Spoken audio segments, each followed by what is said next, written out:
On the restless waters of the Atlantic, beneath the soft silver glow of the moon, there existed a man whose name whispered through the shadows of ports, docks, and hidden coves. Joaquín García, known only to those who operated in the secretive world of smuggling, moved like a ghost across the waves. Few had ever seen his face, and yet the mere mention of his name stirred fear, respect, and fascination. It was a name carried in the quiet murmurs of sailors, whispered in the smoke-filled corners of taverns, and repeated in careful tones among customs officers who knew better than to underestimate him. The Atlantic, vast and unrelenting, was his domain, and he navigated it with a precision and cunning that seemed almost otherworldly. From the quiet safety of his modest hometown in Cadiz, Spain, Joaquín had watched the ships sail out into the horizon, wondering what lay beyond the familiar coastline. He had grown up listening to the rhythmic crashing of waves against the harbor walls, imagining worlds far beyond the sunlit streets and bustling markets. Little did anyone know, that same curiosity, that same longing for the horizon, would one day carry him into a life that balanced on the edge of legality and danger, where every decision could mean fortune or ruin. There was a rhythm to his world, a hidden pulse that he alone seemed to understand, and it was this rhythm that allowed him to orchestrate a criminal empire without leaving a trace. It is difficult to convey the paradox of Joaquín's presence. He was both invisible and omnipresent. To the authorities, he was a phantom, slipping through nets of investigation, always one step ahead. To rival smugglers, he was a force of silent intimidation, a man whose reputation alone could deter even the most daring. And yet, to those who knew him personally, Joaquín could be warm, thoughtful, and even charming, the kind of man whose calm voice could soothe tensions that might have erupted into violence in the wrong hands. It was this duality, this balance between the visible and the hidden, that allowed him to build something that few could even imagine, let alone replicate. Imagine a ship cutting quietly through the Atlantic at night, the water shimmering faintly beneath the stars, the world above oblivious to the cargo it carries. In the dim light, Joaquín's mind worked as the navigator, the planner, and the strategist. Each voyage was a delicate calculation, tides, weather patterns, patrol schedules, and the unpredictable movements of rival operators. Every shipment required meticulous preparation, every departure timed with the precision of a clockmaker. And yet, to the casual observer, these were merely ordinary vessels, drifting across an indifferent sea. This invisibility, the ability to blend seamlessly into the world while manipulating it from the shadows, became the hallmark of Joaquín's operations. As the years passed, Joaquín's reputation grew, carried not by loud proclamations or public displays, but through quiet acknowledgement and subtle warnings. Other smugglers learned to respect his routes, his methods, and his timing, often without ever meeting him. There were stories of shipments that disappeared without a trace, of authorities baffled by his uncanny ability to evade capture, and of rival operators quietly retreating when they realized they had underestimated him. These tales, half fact and half legend, spread slowly, almost like a whispered lullaby across the ports of southern Europe. They added to his mystique, creating a figure who existed as much in the imagination as in reality. Yet Joaquín's life was not merely a series of daring escapes and successful heists. Beneath the calm exterior, there was a mind constantly calculating, weighing risks, anticipating every possible move. Each decision carried weight, and even a single error could unravel months of careful planning. The allure of power, the seduction of influence over men, ships, and ports, came hand in hand with constant vigilance. In the quiet of his office, papers strewn with routes and schedules, maps pinned with pins marking past shipments, Joaquín would sit, eyes scanning, fingers tracing paths across the Atlantic, imagining the ripple effects of every choice he made. It was a delicate dance between audacity and restraint, one that demanded patience as much as cunning. The Atlantic itself seemed almost to acknowledge his presence. Storms that might have sunk lesser smugglers' ships seemed to skirt around his vessels, while calm seas provided the perfect cover for silent voyages. The moonlight glinting on the water became a kind of companion, illuminating paths through the darkness without ever revealing the hidden currents beneath. Joaquín learned to read the ocean as one might read a familiar book, understanding its moods, its shifts, and its secrets. He became attuned to the rhythm of tides and the subtle language of winds, knowing when to push forward and when to wait, when to trust the elements and when to rely solely on human cunning. And so, in the quiet hours of night, with the world asleep under a blanket of stars, Joaquín García ruled an empire most people would never see. It was an empire built not on spectacle, but on silence, not on fear alone, but on respect earned through intelligence, foresight, and patience. His story, as it would unfold over the coming years, would be one of contrasts, the beauty of the open sea against the danger of unseen rivals, the calm of calculated strategy against the chaos of human ambition, the serenity of night against the constant tension of risk. And as we embark on this journey into his life, one must listen closely, for in the whispers of the Atlantic, in the silent glide of ships beneath the moonlight, the story of a man who controlled it all begins to emerge. Even now, long after those first secretive voyages, the name Joaquín García evokes images of moonlit ports, hidden cargo, and the quiet power of a man who moved through shadows with unmatched skill. What happened next, how he rose from a boy with a fascination for the sea to a figure whose empire spanned continents, would shock even those who thought they understood the underworld. And it is in this calm, careful revelation, told as if under the gentle hum of night, that the story truly begins. Joaquín García's story did not begin on the high seas, nor in the dim light of secret docks. It began in Cadiz, a sun-drenched coastal town in southern Spain, where the scent of salt and seaweed mingled with the aromas of fresh bread and spices from the market. Narrow streets wound through whitewashed buildings, their balconies heavy with flowering pots, and the chatter of fishermen and merchants filled the air with a rhythm as constant and soothing as the waves crashing against the harbor walls. It was here, amidst the ordinary lives of townspeople, that Joaquín first learned to observe, to notice patterns, to understand the subtle interactions that would one day guide him through a world where silence spoke louder than words. As a boy, Joaquín's fascination with the sea was immediate and profound. He would wander the docks for hours, watching ships of all sizes sway gently in the harbor, imagining the distant lands they connected, the secrets they carried, and the adventures waiting just beyond the horizon. The fishermen, hardened men with sun-creased faces and calloused hands, sometimes cast wary glances at the small boy trailing behind them, but they could not have known how closely he would one day study their movements, learning the language of tides, winds, and cargo. Even then, he had a curiosity that seemed insatiable, a desire to understand not only how ships moved but how people moved around them, the deals made in whispered tones, the trades hidden behind closed doors, the careful balance of trust and deception that governed life along the coast. Family life in Cadiz was modest but steady. Joaquín's parents, practical and hard-working, instilled in him a sense of discipline and observation. His father, a man who had spent decades at sea, shared stories of faraway ports, storms survived, and rival sailors bested. These tales, told in the soft glow of lantern light, painted a picture of a world vast and unpredictable, one where cunning and patience could mean the difference between survival and disaster. His mother, attentive and patient, nurtured his curiosity, often encouraging him to ask questions and think critically about the world around him.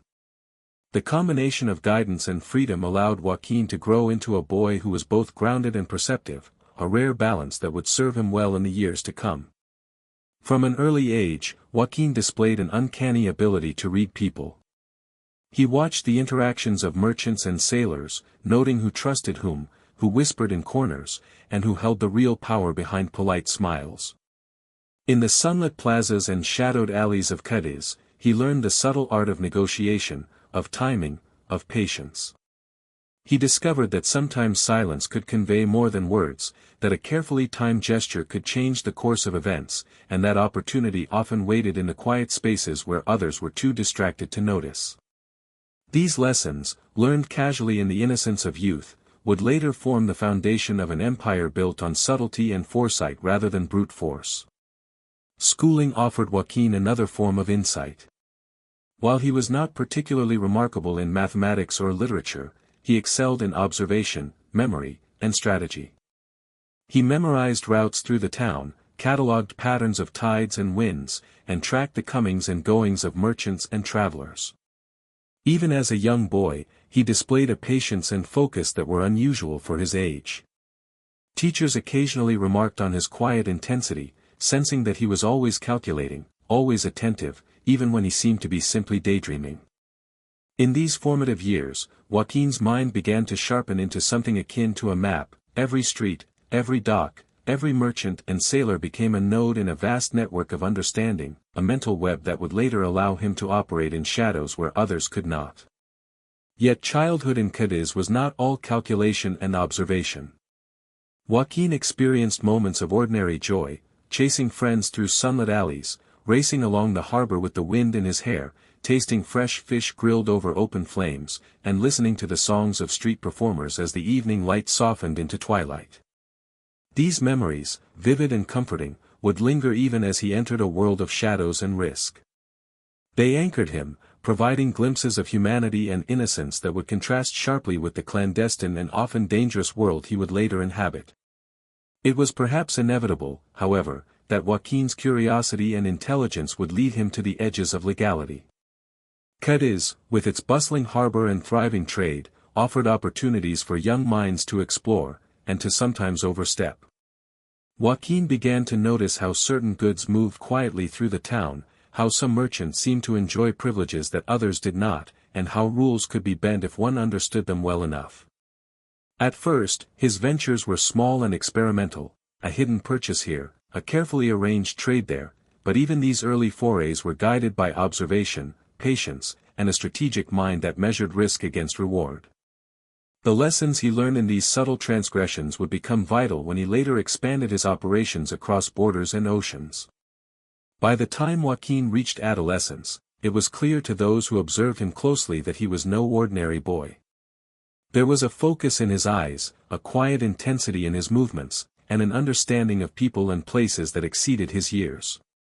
While others dreamed only of the horizon or the adventures in far-off ports, Joaquín began to see the horizon not just as a line where the sea met the sky, but as a network of possibilities, a map of opportunity, danger, and influence waiting to be navigated. In the sunlit streets of Cadiz, he quietly prepared for a life that would one day stretch across oceans, touching ports and people far beyond the reach of ordinary observation. And so, Cadiz shaped Joaquín García, not merely as a boy, but as a mind attuned to rhythm, pattern, and strategy.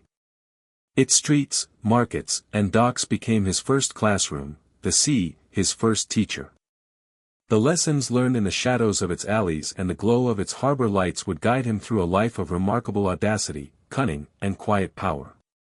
It was from this unassuming coastal town, with its mix of warmth, salt, and sunlight, that a smuggler was born, one who would come to control the Atlantic with a skill and subtlety that few could comprehend, and even fewer would dare to challenge.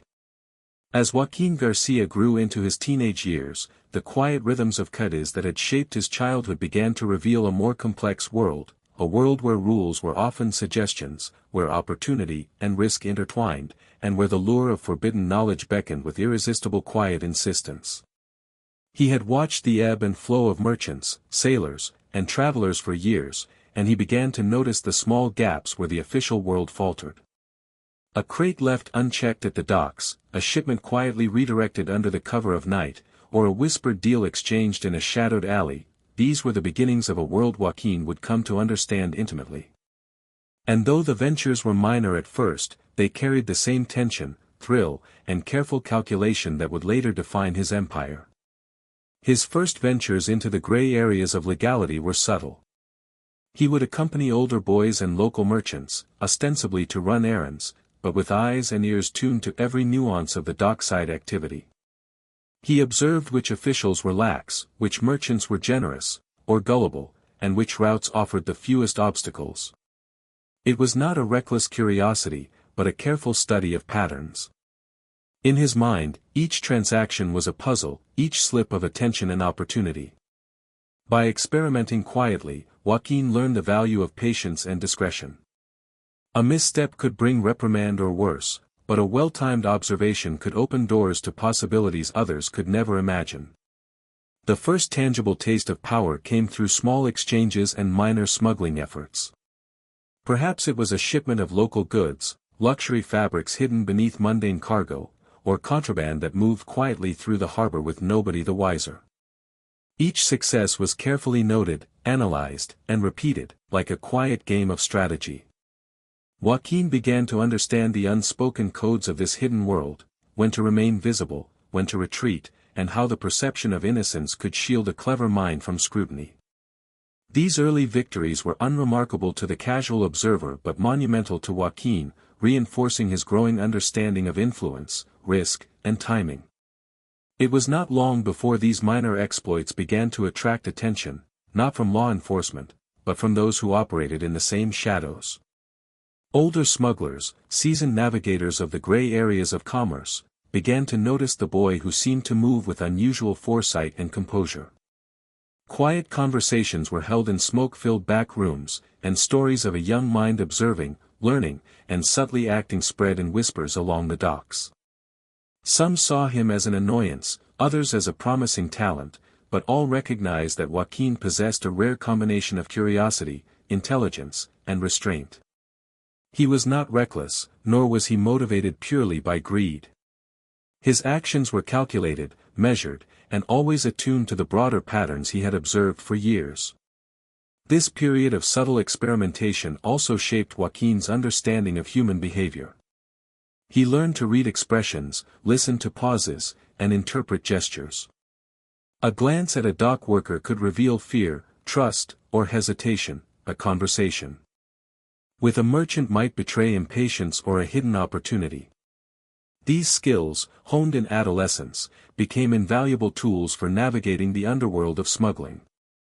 Joaquín realized that understanding people, their motives, desires, and weaknesses, was as important, if not more, than understanding routes, tides, or shipments. In the quiet calm of observation, he began to map not just the geography of the coast but the intricate terrain of human interaction. Yet the thrill of evading authority and testing boundaries was also undeniably intoxicating. Joaquín experienced the subtle adrenaline of a small success, a shipment moved without notice, a bribe unnoticed, a clever ruse executed flawlessly. These moments were never reckless, they were carefully calculated exercises in patience, planning, and quiet confidence. Still, they carried the unmistakable thrill of bending the rules and navigating spaces where consequences were immediate, visible, and often severe. It was in these moments, as he moved unseen through the bustling harbor or quietly arranged clandestine exchanges, that he began to understand the delicate balance of audacity and caution, an understanding that would define his later ventures across the Atlantic. Even as he navigated these early exploits, Joaquín remained grounded in the ordinary life of Cadiz. He attended school, helped his family when needed, and walked the familiar streets he had known since childhood. This duality, living in both the visible, everyday world and the hidden, thrilling one, gave him a sense of perspective. It reminded him that every opportunity existed within a larger context, that risk was a constant companion, and that patience was as valuable as daring. In this balance, he began to cultivate the patience and foresight that would later allow him to outmaneuver rivals and evade authorities with remarkable skill. His first brushes with minor crime were also lessons in ethics and consequences, even in the shadowy world he was exploring. Joaquín observed firsthand how one small misstep, a careless gesture, a poorly timed word, a hasty decision, could spiral into conflict. He learned that trust was fragile, that reputation was a currency as valuable as money, and that respect could be more important than fear. Each miscalculation, each moment of observation, taught him to measure his moves, to anticipate outcomes, and to remain calm under scrutiny. These formative lessons would later become the foundation of his reputation as a man who could orchestrate complex operations across nations without ever being seen. By the time he had reached his late teens, Joaquín García had already transformed from a curious boy into a young man with the beginnings of a strategy, an understanding of risk, and an instinct for timing that few could match. His early forays into minor thefts, smuggling, and clandestine trades were not merely youthful experimentation, they were the first building blocks of an empire. Each successful endeavor, each quiet observation, and each careful calculation contributed to a growing sense of self-reliance, confidence, and vision. He was learning not just how to operate within the shadows, but how to control them. And so, the story of Joaquín García's early ventures is a story of quiet brilliance unfolding amidst ordinary life. It is a tale of patience, observation, and subtle audacity, a young man learning the rules of a hidden world while still immersed in the rhythms of a coastal town. These first steps into crime, minor though they were, marked the beginning of a trajectory that would eventually stretch across oceans, involve international networks, and establish him as a figure whose skill, discretion, and cunning would make him one of the most formidable smugglers the Atlantic had ever seen. The foundation was set, the patterns observed, and the mind sharpened. And with each quiet night spent watching the moonlit harbor, Joaquín García edged closer to a destiny that would quietly, inexorably, transform the world around him. As Joaquín García moved beyond the cautious experiments of his teenage years, he began to step more deliberately into the shadowed world that had long fascinated him. Cadiz, with its labyrinthine alleys, bustling docks, and hidden coves, became both classroom and playground, but now he sought lessons that extended far beyond his hometown. The seasoned smugglers who had once observed him with curiosity now became his mentors, though their guidance was often indirect, learned more through observation than instruction. Joaquín absorbed everything, the subtle hand gestures that signaled an unspoken agreement, the careful handling of cargo under moonlight, and the quiet negotiation of deals that could unravel in an instant if mishandled. Each lesson, though seemingly small, was a step deeper into a world where patience, strategy, and discretion were far more valuable than brute force. The apprenticeship was rigorous, though it rarely resembled a traditional teacher-student relationship. He would shadow older smugglers during their nighttime operations, learning to anticipate the movements of patrols and the rhythms of the docks. He memorized the schedule of guards, the placement of customs officers, and the routes that allowed ships to slip in and out unnoticed.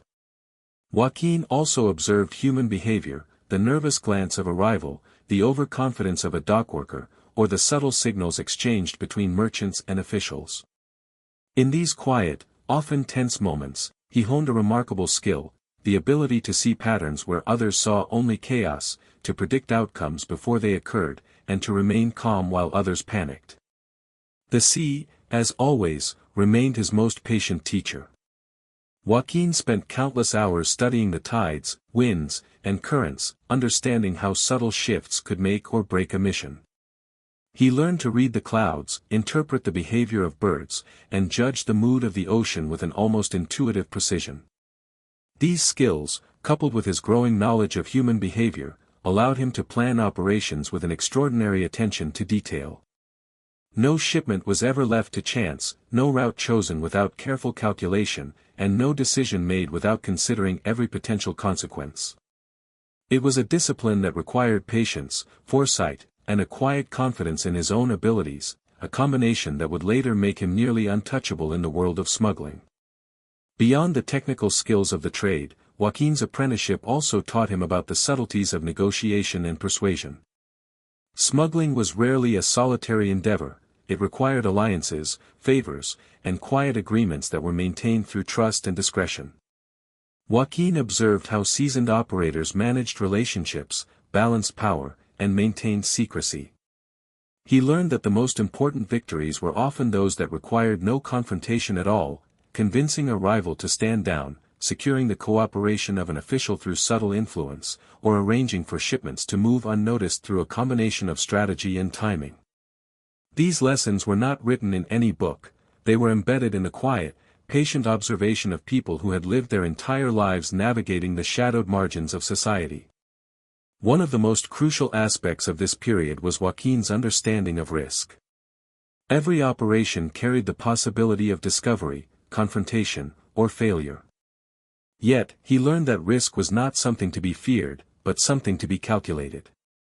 He learned to weigh probability, to consider both immediate and long-term consequences, and to act with both boldness and restraint.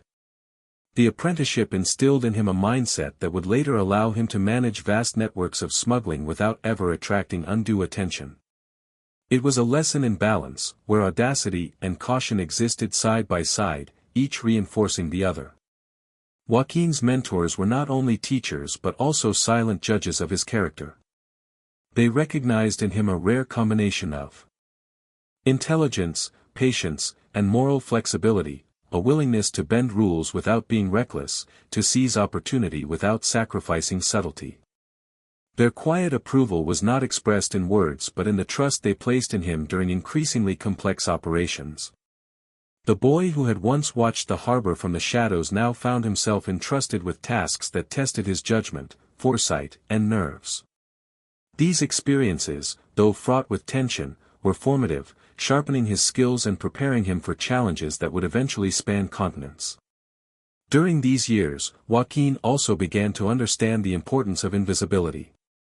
A smuggler's greatest asset was often not force, but the ability to move unseen.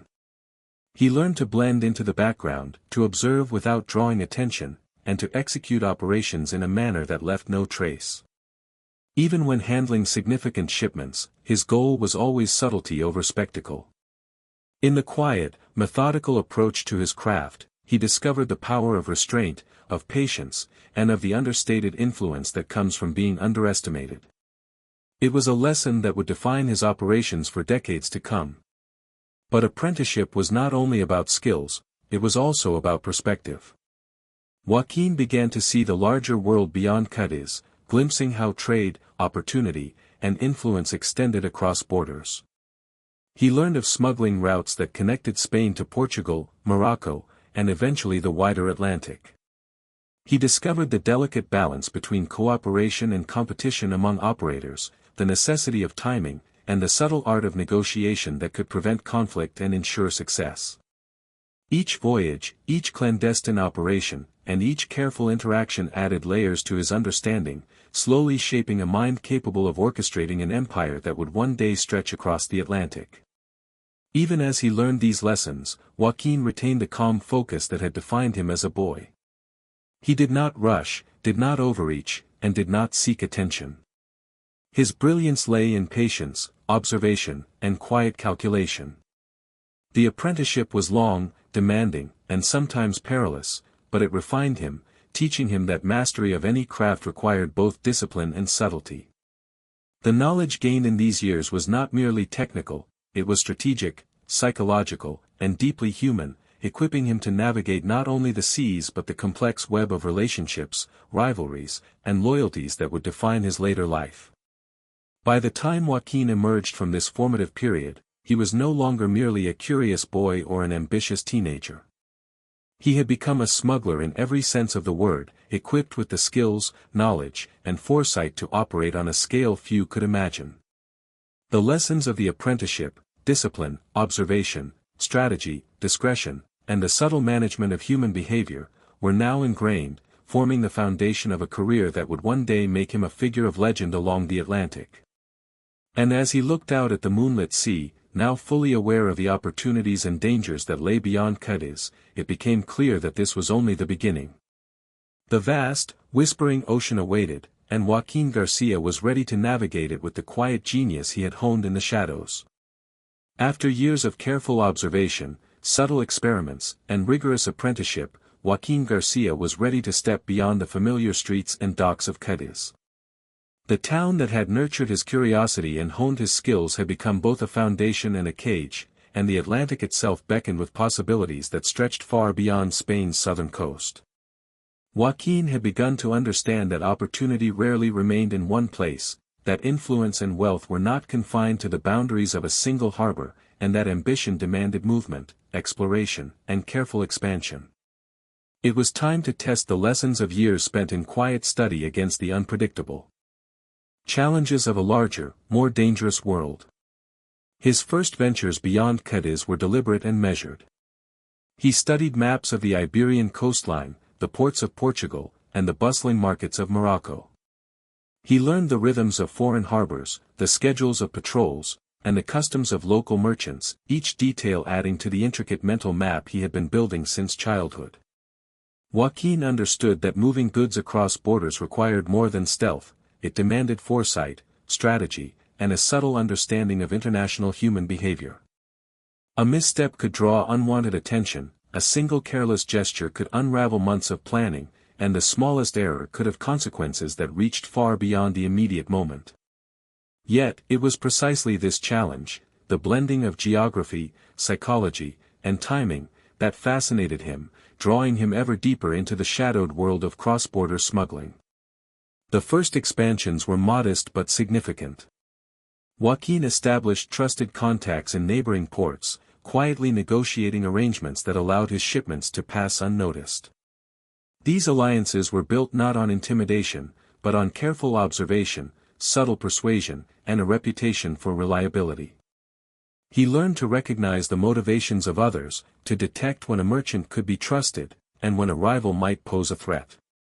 Each successful venture bolstered his confidence, each careful operation refined his approach, and each interaction expanded his influence in ways that remained invisible to authorities and rivals alike. The careful, almost invisible growth of his network became a hallmark of his approach, a slow, deliberate accumulation of power that drew no attention yet could not easily be undone. Joaquín's operations soon reached across the Strait of Gibraltar into Morocco, where bustling ports offered both opportunity and complexity. Here, the waters were crowded with traders from Europe, Africa, and the Middle East, each with their own ambitions, rivalries, and secrets. Joaquín approached this environment with the patience and observation that had defined his apprenticeship, learning to navigate not only the logistical challenges of international shipping but also the subtle dynamics of local power. Every handshake, every nod, every whispered conversation carried weight, and Joaquín had to measure both the immediate gain and the long-term consequences. In these foreign ports, he honed his ability to operate silently yet effectively, extending his influence without ever revealing the full extent of his reach. As his operations grew, Joaquín also became acutely aware of the ever-present risks. Rival smugglers, local authorities, and unpredictable environmental factors created a landscape where fortune and disaster existed side by side. He learned to anticipate weather patterns, to read the moods of officials, and to plan for contingencies in ways that few others could imagine.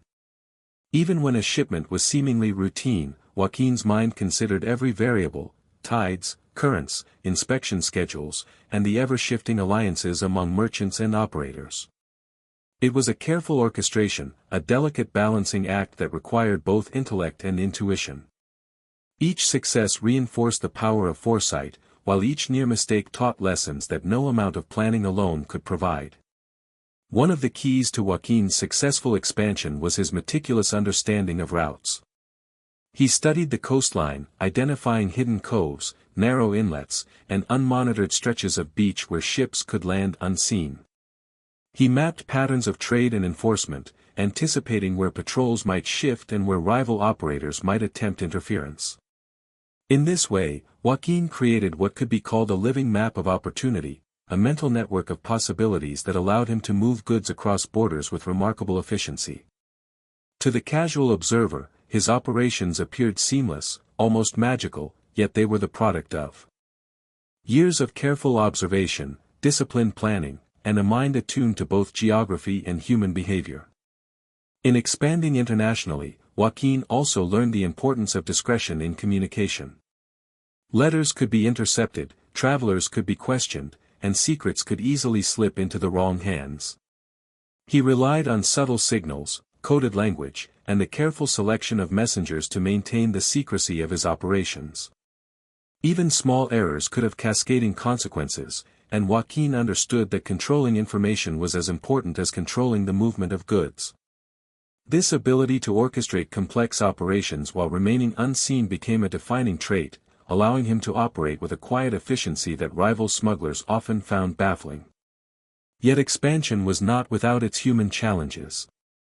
Negotiating with foreign partners required patience, understanding of cultural norms, and an ability to gauge trustworthiness in unfamiliar contexts.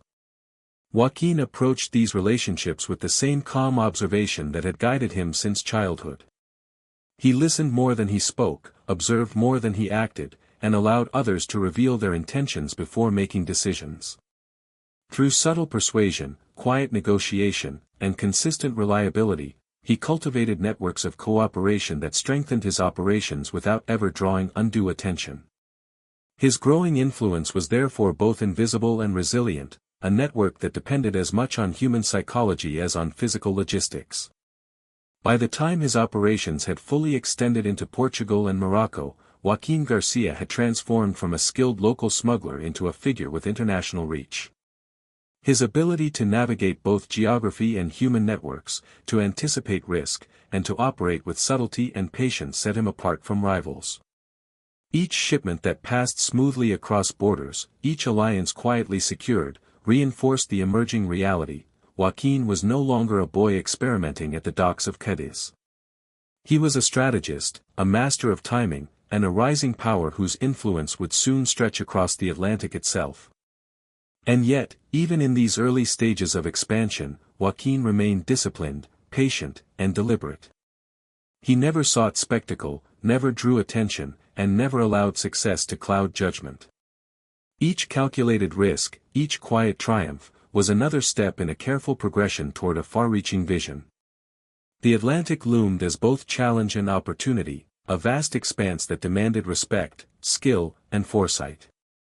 Joaquín García, shaped by years of observation, apprenticeship, and early ventures, was ready to navigate it, quietly building an empire that few would ever see, yet that would one day be felt across continents, ports, and hidden waters alike. As Joaquín García's reach extended across the Iberian coastline and into the ports of Morocco, he began to understand that success in smuggling was not only a matter of skill, timing, or geography. It was also a matter of people, of alliances, of trust, and of an unspoken code that governed behavior in the shadowed world he now inhabited. In Cadiz, he had learned observation and subtlety; in his early international ventures, he had mastered logistics and timing. But the larger the network, the more complex the human element became. Rivalries, loyalties, and personal ambitions all intertwined in ways that could either bolster or destroy an operation. Joaquín realized that to maintain control and ensure long-term success, he had to understand not only the movements of ships and goods but the hearts and minds of those who operated alongside, or against, him. The unwritten code of the smuggler was subtle, but Joaquín learned it quickly. Loyalty was paramount, yet it was never assumed; it had to be earned and maintained. A partner's word was as binding as any written contract, and breaking that trust could end an operation, or even a life. Joaquín cultivated relationships with care, rewarding reliability and subtly discouraging betrayal. His reputation grew not through threats or overt displays of power but through consistency, discretion, and a deep understanding of human nature. Those who worked with him learned that he expected precision, patience, and respect, but also that he offered protection, opportunity, and, above all, fairness within the shadowed rules of his world. Observation remained his greatest tool. Joaquín watched for signs of loyalty, for subtle shifts in demeanor, for the way a man handled both success and failure. He recognized that fear alone could enforce obedience temporarily, but respect, earned through competence and fairness, built bonds that could endure the most precarious circumstances. He learned to navigate rivalries delicately, to mediate disputes before they escalated, and to cultivate networks of influence that extended quietly but firmly across borders. In this way, Joaquín's empire grew not just through goods and routes, but through the trust and subtle allegiance of those who recognized both his intelligence and his fairness. The lessons of human behavior were reinforced through experience. A shipment that might have seemed routine could test the patience, discretion, and reliability of those involved. Joaquín learned to anticipate moments when tensions might flare, when rivalries could threaten cooperation, or when loyalty might waver. His response was never rash; it was measured, deliberate, and often invisible. A quiet word, a strategic gesture, or a well-timed favor could diffuse potential conflicts before they emerged, while repeated demonstration of skill and reliability reinforced the bonds he had cultivated. In these ways, Joaquín's operations became as much about psychology as logistics, as much about understanding people as controlling ships and cargo. Alongside loyalty, secrecy became another pillar of the code. Information was a commodity more valuable than gold. A misstep in communication, a careless rumor, a poorly written letter, or a poorly timed conversation, could jeopardize months of careful planning. Joaquín implemented subtle systems to protect information, trusted messengers, coded language, and discreet meetings conducted under the cover of darkness.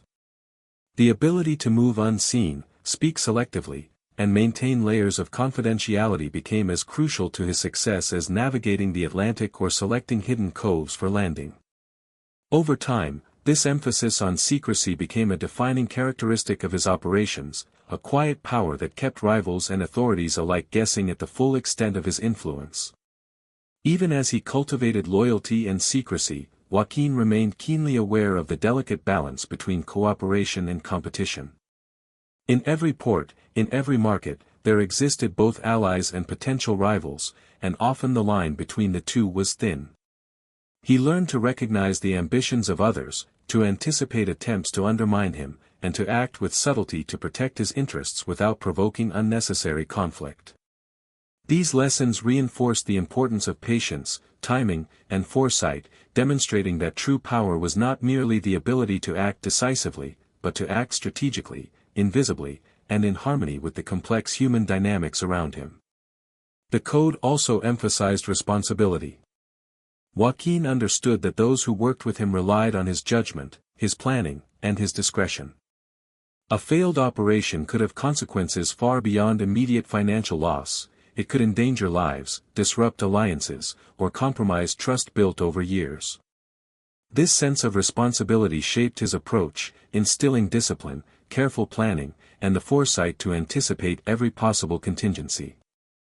The quiet, deliberate way he managed these responsibilities earned him respect not only as a strategist but as a leader who valued both people and outcomes.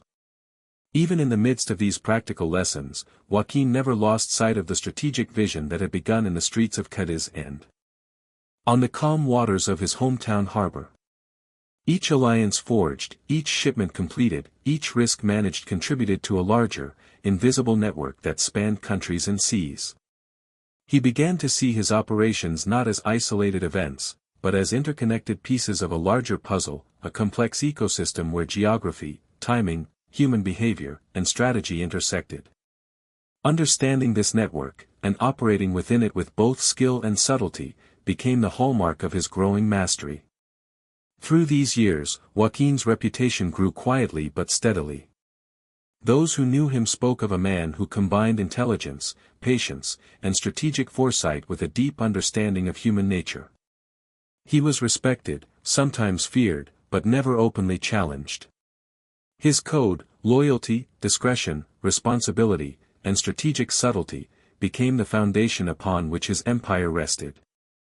It allowed him to navigate complex social and operational networks, to expand his reach without unnecessary conflict, and to command influence that extended far beyond the visible movements of ships and cargo. By the end of this formative period, Joaquín García had established not only the practical mechanics of smuggling across the Iberian Peninsula and into North Africa, but also the philosophical and social principles that would guide every operation for the rest of his life. He had learned that power was rarely a matter of force alone, that trust and discretion were as valuable as cunning and timing, and that the quiet mastery of human relationships could amplify every logistical success. In the calm, deliberate cultivation of loyalty, secrecy, and responsibility, he had built a foundation that would support the vast empire he was only beginning to imagine, a foundation that would allow him to navigate the Atlantic with unparalleled skill and subtlety, commanding respect and influence from the shadows. By the time Joaquín García had fully absorbed the lessons of loyalty, discretion, and strategic subtlety, he was ready to expand his operations onto the vast stage of the Atlantic Ocean. The coastal ports of Spain and Morocco had taught him the delicate art of observation, negotiation, and timing, but the Atlantic presented an entirely new set of challenges: longer voyages, unpredictable weather, international authorities, and rival smugglers with ambitions as vast as the sea itself. Joaquín understood that this was the true test of his skills, the point at which all the years of apprenticeship, careful experimentation, and subtle learning would either translate into real mastery or expose weaknesses that could be disastrous. The first major Atlantic operations were meticulously planned, often taking weeks or months to prepare. Joaquín analyzed shipping patterns, studied tides and currents, and charted routes that allowed vessels to move unseen between ports. He coordinated with trusted contacts along the coastlines of Spain, Portugal, and Morocco, ensuring that every leg of a journey was covered by eyes and ears that could be relied upon. Yet, beyond logistics, he also considered the human element, which crews could be trusted, which harbor officials could be discreetly persuaded, and which rivals were likely to interfere. In Joaquín's mind, each voyage was a complex orchestration, a symphony in which timing, skill, and subtlety combined to achieve success without leaving a trace. The thrill of these early Atlantic operations was unlike anything Joaquín had experienced in his years along the coast. There was a tension in the night air as ships glided silently through moonlit waters, the faint creak of timber beneath feet, and the occasional splash of waves against hulls. Every moment demanded attention, yet he also cultivated a sense of calm, knowing that patience and observation were as vital as speed. A sudden storm could test his knowledge of the ocean, a patrol could threaten discovery, and a rival's interference could derail months of preparation. It was a delicate balance, a test not only of technical skill but of composure, foresight, and the ability to remain calm under pressure. During these operations, Joaquín demonstrated a remarkable ability to anticipate both natural and human variables. He could predict when a coastal fog would obscure a patrol, when tides would allow a vessel to slip undetected into a hidden cove, and when the movements of rival smugglers might threaten a shipment. Each success reinforced his confidence, each challenge sharpened his skills, and each decision deepened his understanding of the subtle interplay between geography, human behavior, and timing. The Atlantic, vast and unpredictable, became not a threat but a landscape to be navigated with precision, patience, and strategy. It was also during this period that Joaquín began to cultivate his reputation among international operators. Though he remained largely unseen, whispers of his efficiency, discretion, and skill began to spread. Rivals noticed shipments that seemed impossible to intercept, and authorities found themselves consistently a step behind. Joaquín's operations appeared almost ghost-like, vessels that disappeared from one coast and reappeared on another without leaving traces of their passage. These early successes built a reputation that would serve him well in the years to come, allowing him to negotiate with allies and intimidate rivals without ever needing to resort to overt confrontation. One of the defining elements of these early Atlantic ventures was Joaquín's understanding of risk. He recognized that the ocean was not forgiving, and that every miscalculation could result in loss, exposure, or even death. Yet he also understood that risk, when calculated and managed, could become opportunity. By meticulously planning routes, coordinating trustworthy crews, and anticipating both weather and human behavior, Joaquín was able to mitigate danger while maximizing the efficiency and profitability of each shipment.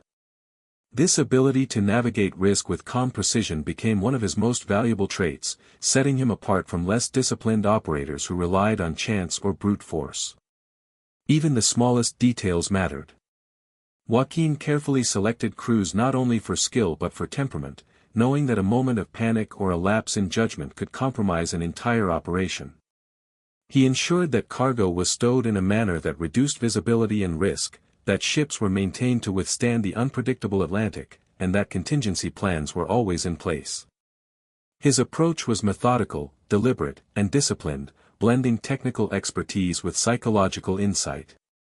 In this way, he transformed what might have been a chaotic, dangerous enterprise into a finely tuned operation, executed with quiet precision and near-invisible control. The human element remained as critical as the logistical. Joaquín cultivated relationships with those he worked with, reinforcing trust, loyalty, and discretion.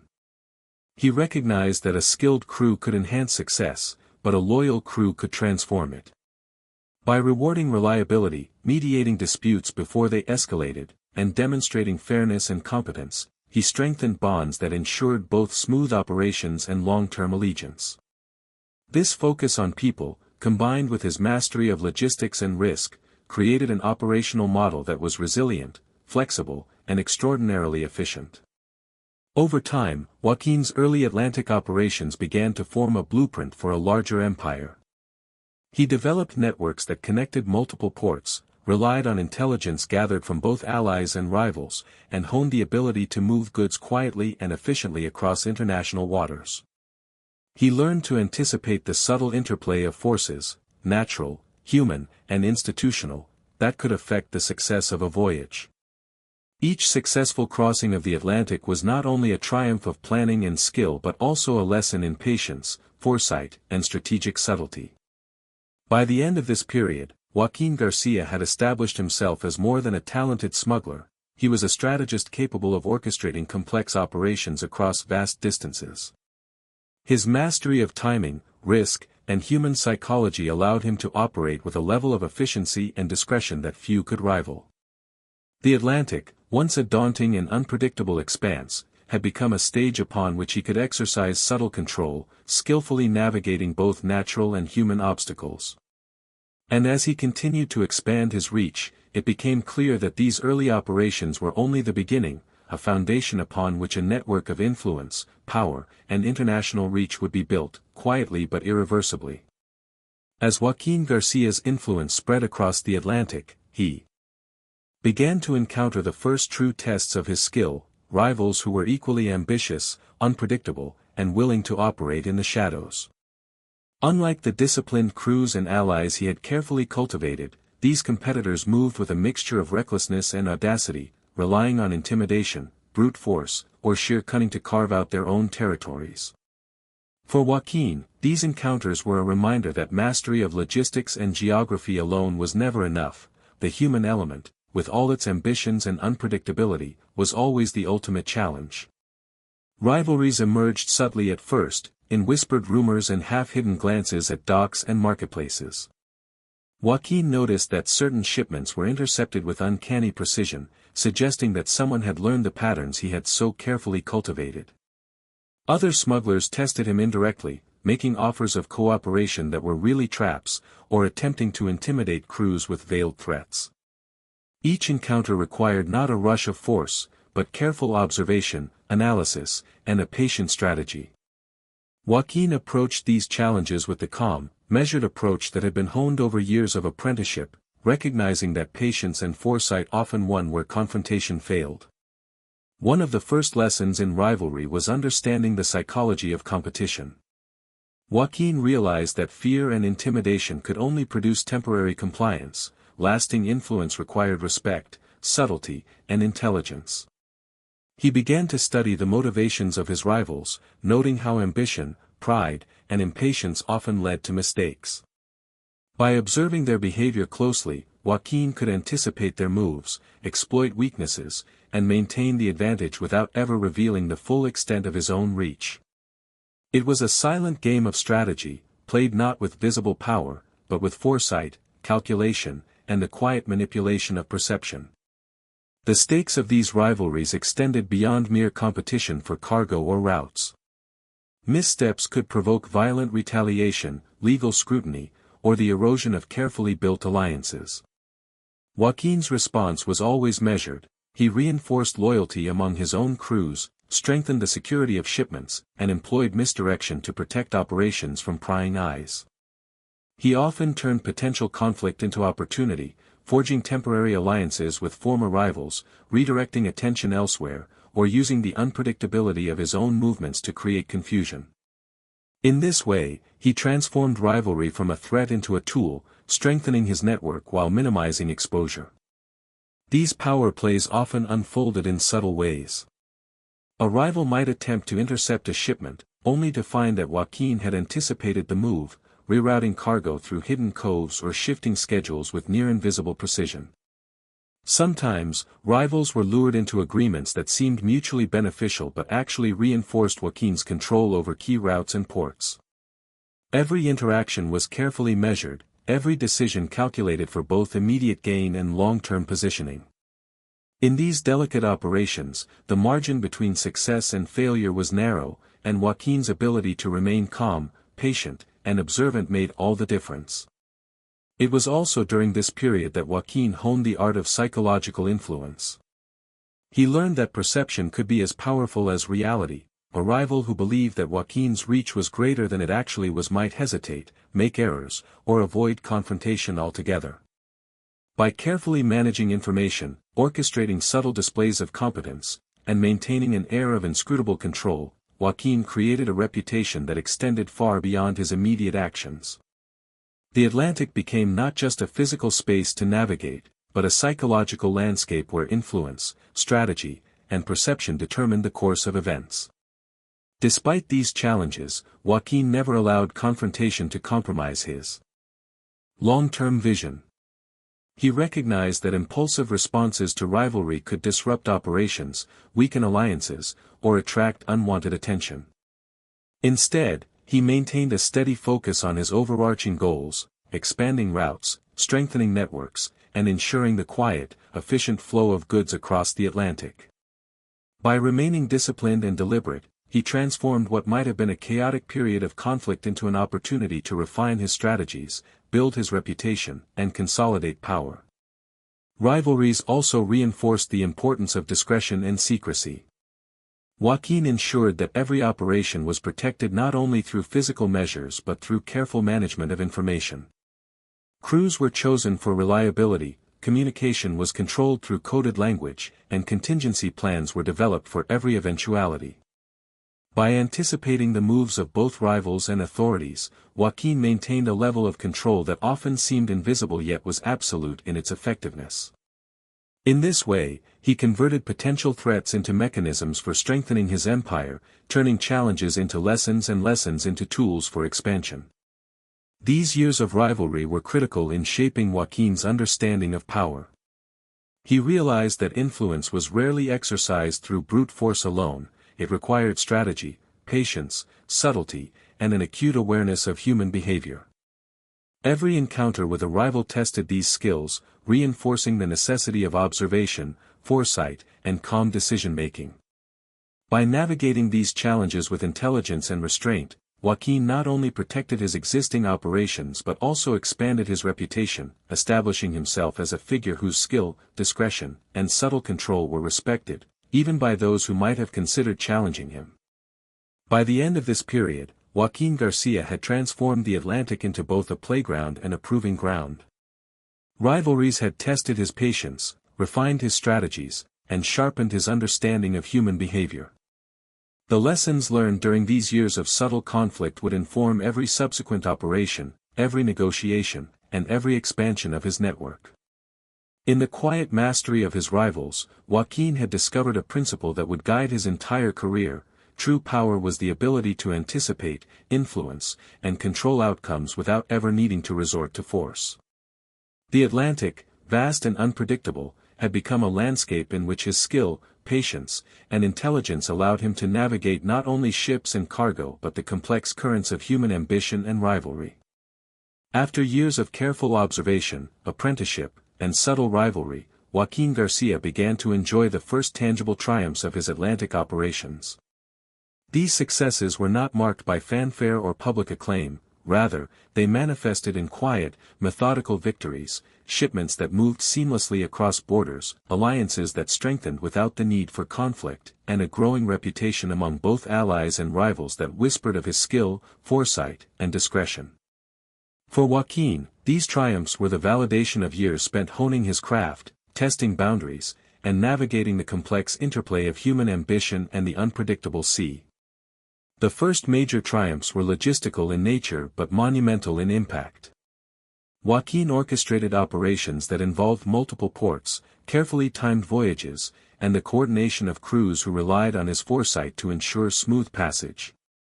Each shipment required meticulous planning. Routes were selected to avoid detection, weather and tides were calculated to the hour, and contingency measures were prepared in case of unforeseen obstacles. Success depended on precision and patience, and Joaquín approached each operation with the calm, deliberate focus that had become his hallmark. When shipments reached their destinations intact and on schedule, it was not merely a matter of profit, it was a demonstration of his growing mastery over both the physical and human elements of smuggling. These triumphs also reinforced the effectiveness of Joaquín's network. Trusted contacts along the coasts of Spain, Portugal, and Morocco played critical roles, coordinating movements, relaying information, and ensuring the smooth transfer of goods. Alliances, once tentative, now solidified into durable relationships, founded on mutual respect and recognition of skill. Rivals, meanwhile, began to recognize the quiet influence Joaquin wielded, often hesitating to challenge operations that seemed flawless, precise, and invisible. This combination of competence, discretion, and human insight became the bedrock of his emerging empire, allowing him to expand his reach with minimal confrontation and maximal efficiency. One of the most significant aspects of these early triumphs was the psychological advantage they provided. Rivals and observers alike began to perceive Joaquin as a figure whose intelligence and foresight extended beyond ordinary comprehension. Shipments that seemed impossible to navigate arrived at their destinations without disruption. His influence stretched across multiple ports, yet few could identify the source of his control. This perception amplified his power, allowing him to negotiate, influence, and operate with a level of discretion that made him appear almost untouchable. The Atlantic became a landscape in which Joaquin could act decisively yet quietly, turning every success into both a practical victory and a reinforcement of his growing reputation. Triumph also came in the form of innovation. Joaquin was not content to follow established routes or replicate the strategies of others. He developed new methods for moving goods, subtly altering schedules, exploiting overlooked coves, and creating layered systems of concealment that confounded authorities and rivals alike. His ingenuity allowed operations to scale in ways that competitors could not match, and each successful innovation further solidified his status as a master strategist.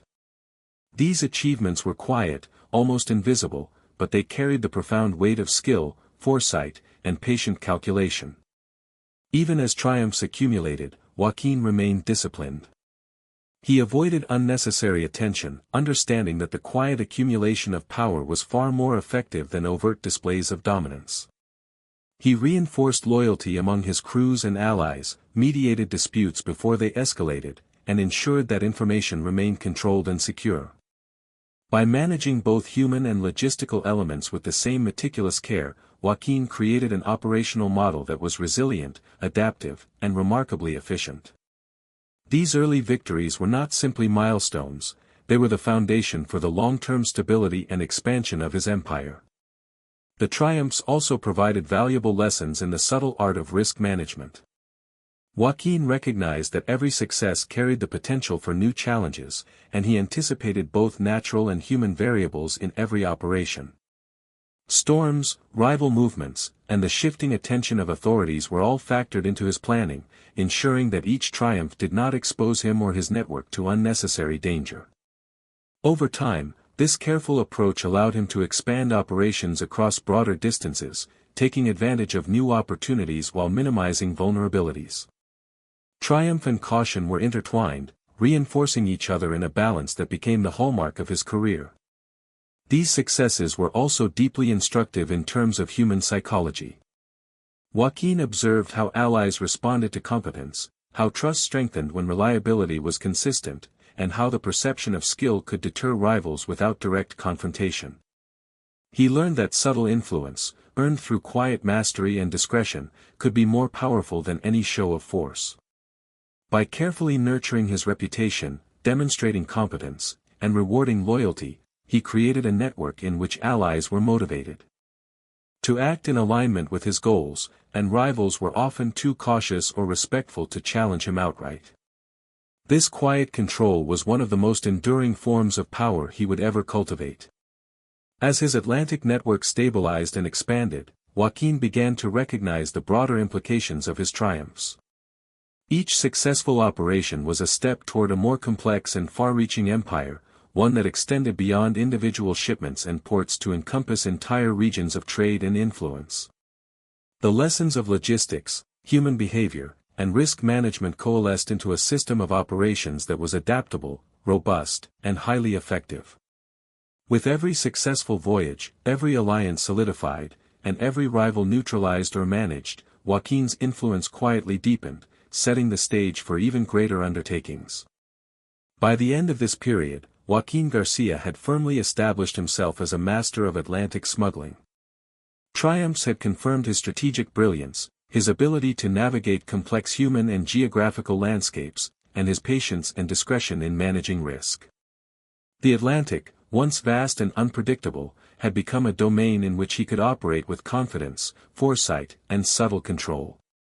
These victories were not celebrated with fanfare, but their impact was undeniable. Joaquín's network was stronger, his reputation more formidable, and his empire quietly but steadily growing. The lessons learned, the alliances forged, and the strategies perfected during this period would carry him forward, allowing him to navigate ever more ambitious challenges and extend his influence further across the seas. With his reputation solidified and his Atlantic network firmly established, Joaquín García began contemplating the next stage of expansion, the distant waters of the Caribbean. The idea was both ambitious and fraught with risk. The Caribbean was a realm of opportunity, with bustling ports, lucrative trade routes, and a complex web of local authorities and rival operators. But it was also distant, unpredictable, and dotted with potential hazards, from sudden storms to territorial disputes among established smugglers.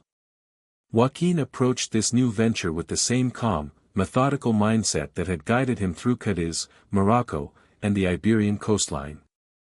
Each step was planned, each risk measured, and each decision considered not only for immediate gain but for its long-term implications. The first challenge was logistics. Voyages across the Atlantic were long, demanding careful preparation. Ships had to be provisioned for extended travel, crews selected for both skill and loyalty, and routes mapped with precision to avoid known patrols and rival networks. Joaquín spent countless hours poring over charts, studying currents and wind patterns, and coordinating the movements of his Atlantic contacts to ensure that supply lines remained intact.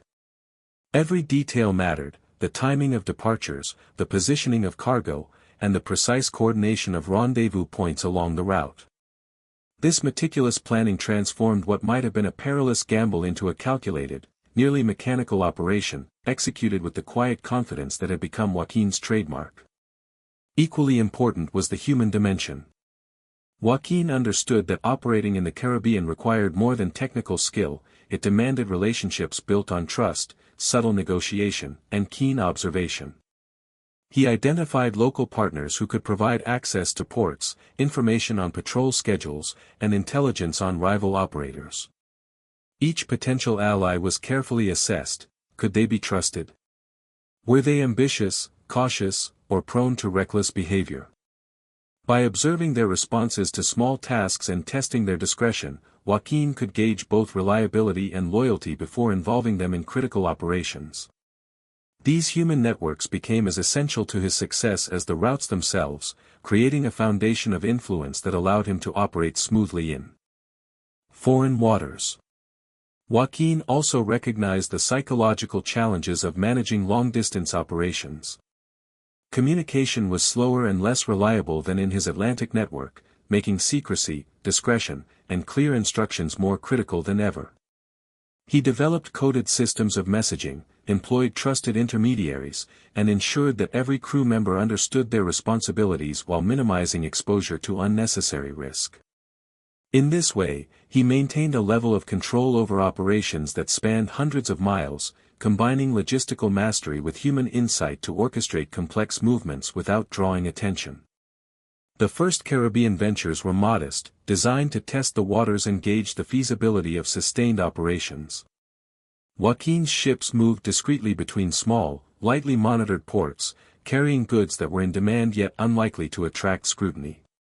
Successes were carefully noted, lessons absorbed, and adjustments made for subsequent voyages. Even minor setbacks were treated as opportunities for learning. A delayed shipment revealed weaknesses in timing, a miscommunication highlighted areas where trust needed reinforcement, and encounters with rival operators provided insight into the competitive landscape.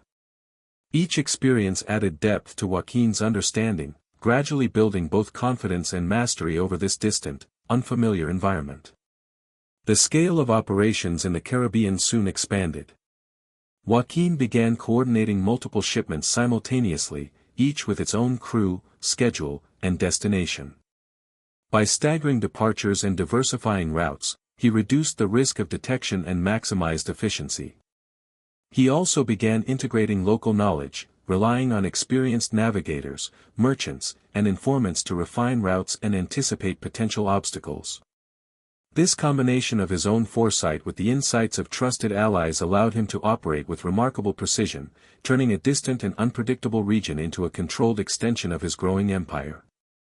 One of the subtler challenges Joaquín faced was the cultural and political diversity of the Caribbean. Different islands, ports, and local authorities operated under varying regulations, customs, and expectations. He approached these differences with patient observation, learning the unspoken rules of each environment before attempting to operate at scale. In many cases, subtle persuasion, quiet negotiation, and careful demonstration of competence were more effective than force or intimidation. Joaquín's approach was consistent. Patience, observation, and strategic influence created networks of cooperation that extended his reach without provoking unnecessary conflict. Weather, too, played a critical role.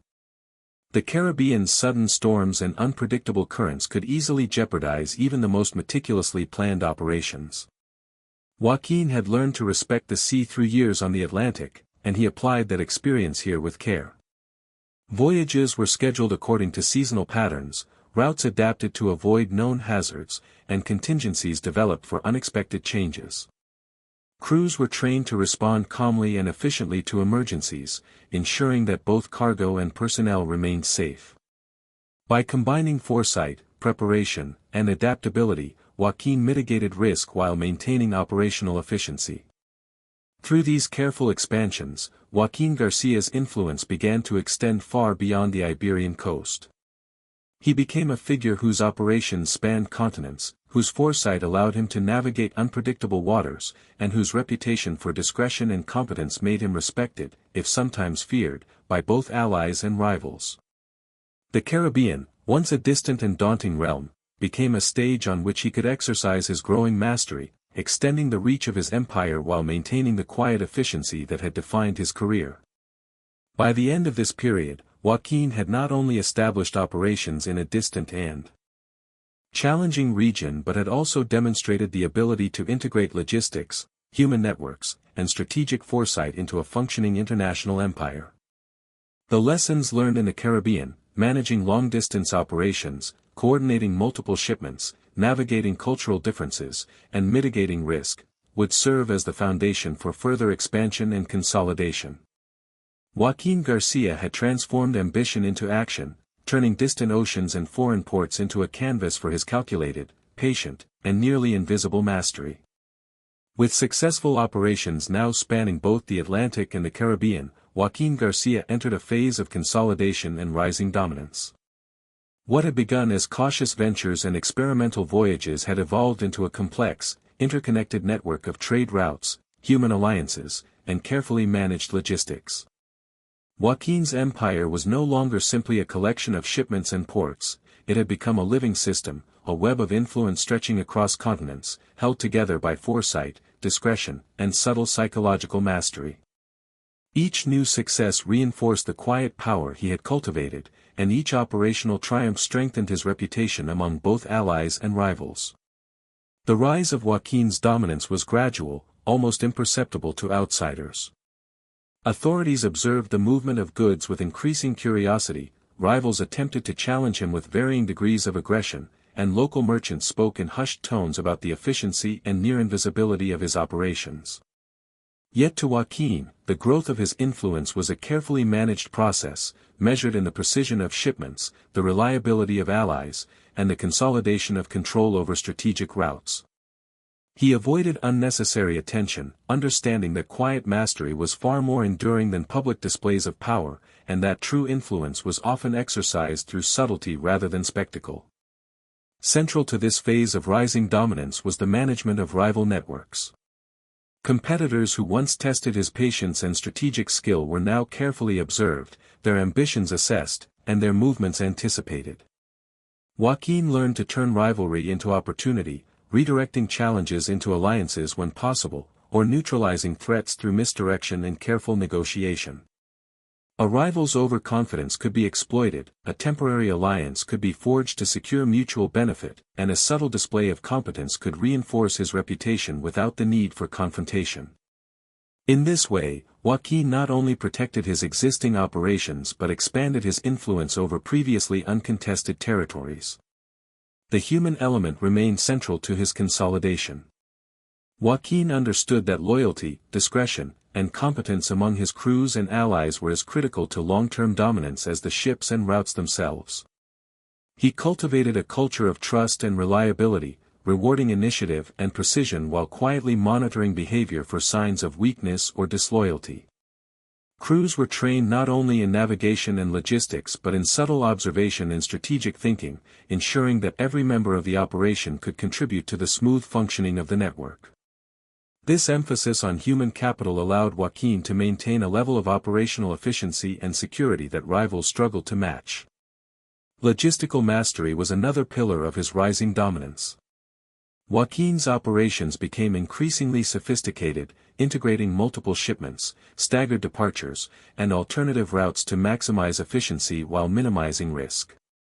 The coordination of movements across vast distances required meticulous attention to timing, weather, tides, and local conditions.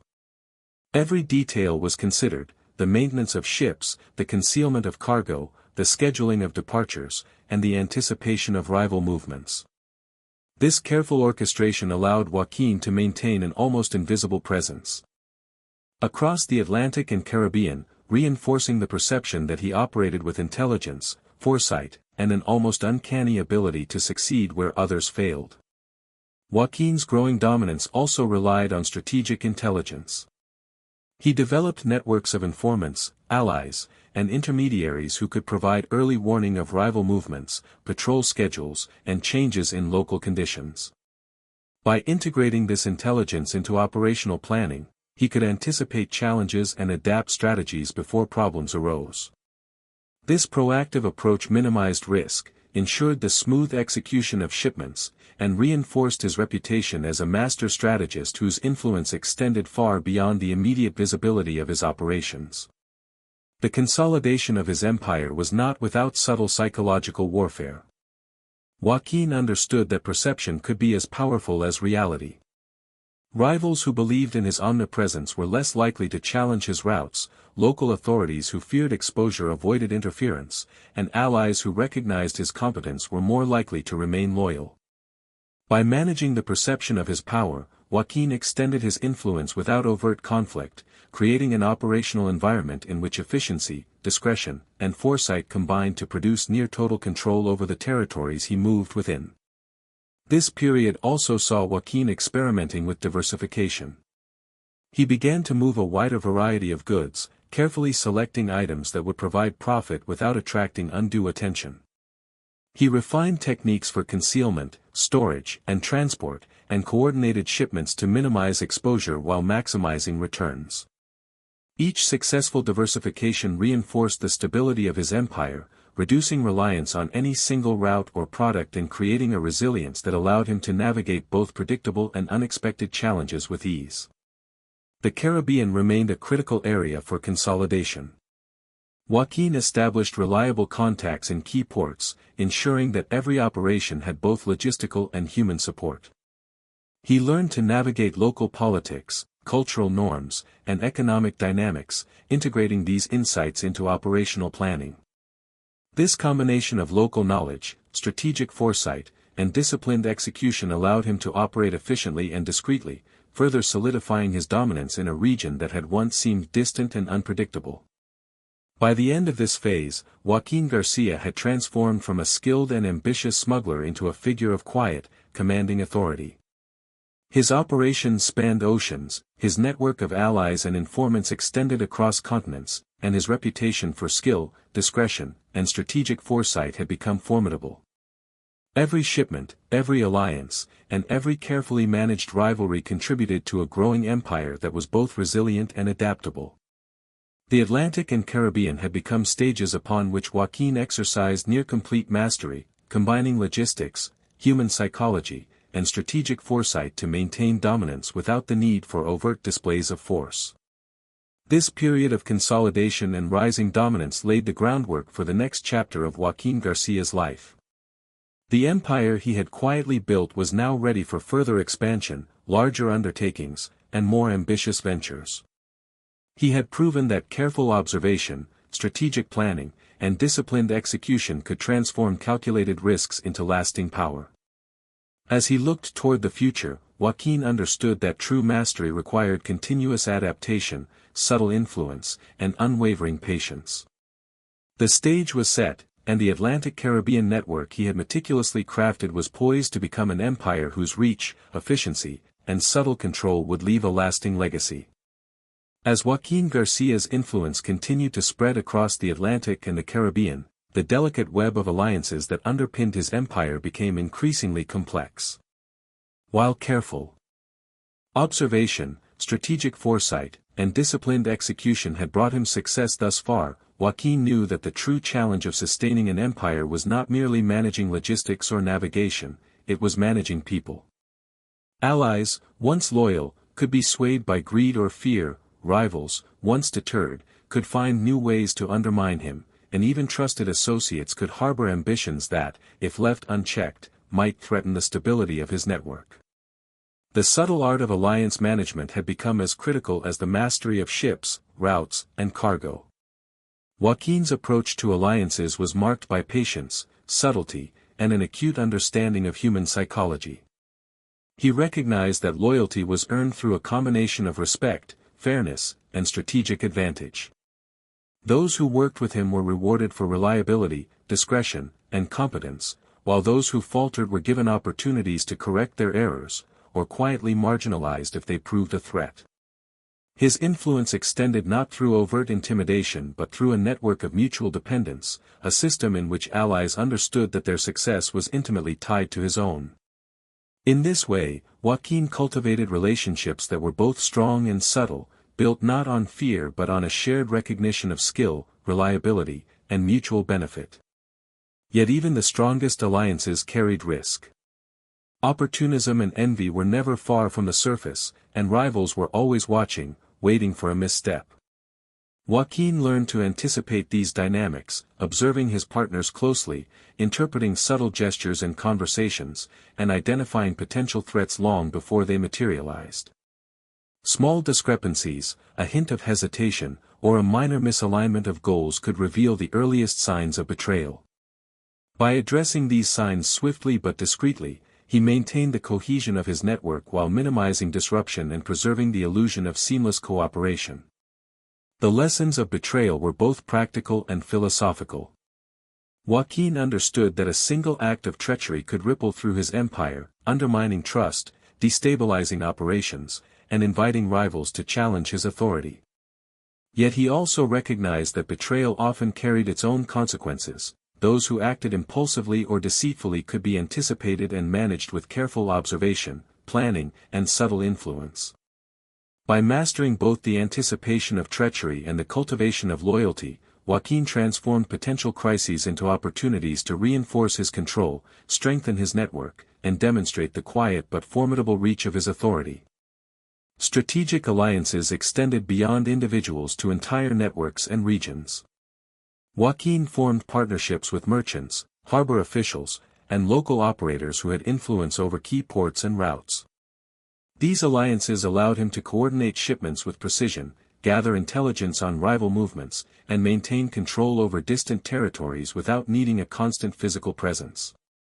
Yet managing these broader alliances required subtle negotiation and constant vigilance. Each partner had their own goals, ambitions, and vulnerabilities, and Joaquín learned to balance competing interests, mediate conflicts, and create a sense of shared purpose that reinforced loyalty while minimizing friction. The interplay of alliances and betrayals also highlighted the importance of discretion and secrecy. Information was a powerful currency, and mismanagement could have devastating consequences. Joaquín ensured that sensitive details were shared only on a need-to-know basis, using trusted intermediaries, coded messages, and discreet meetings to protect both operations and relationships. By controlling the flow of information, he maintained strategic advantage over rivals, reinforced the confidence of allies, and minimized the risk of exposure. In this way, secrecy became not merely a practical necessity but a subtle tool of influence, allowing him to shape perceptions, anticipate challenges, and maintain cohesion across a sprawling network. Even within this network of trust, Joaquín was not immune to the occasional betrayal. Small acts of disloyalty, delayed shipments, miscommunication, or attempts to exploit information for personal gain, tested his ability to respond with both discretion and authority. He learned to assess each situation carefully, determining whether correction, negotiation, or removal was the most effective response. By handling these incidents quietly and strategically, he preserved the overall stability of his network, reinforced standards of behavior, and sent a subtle message to others about the importance of loyalty and competence.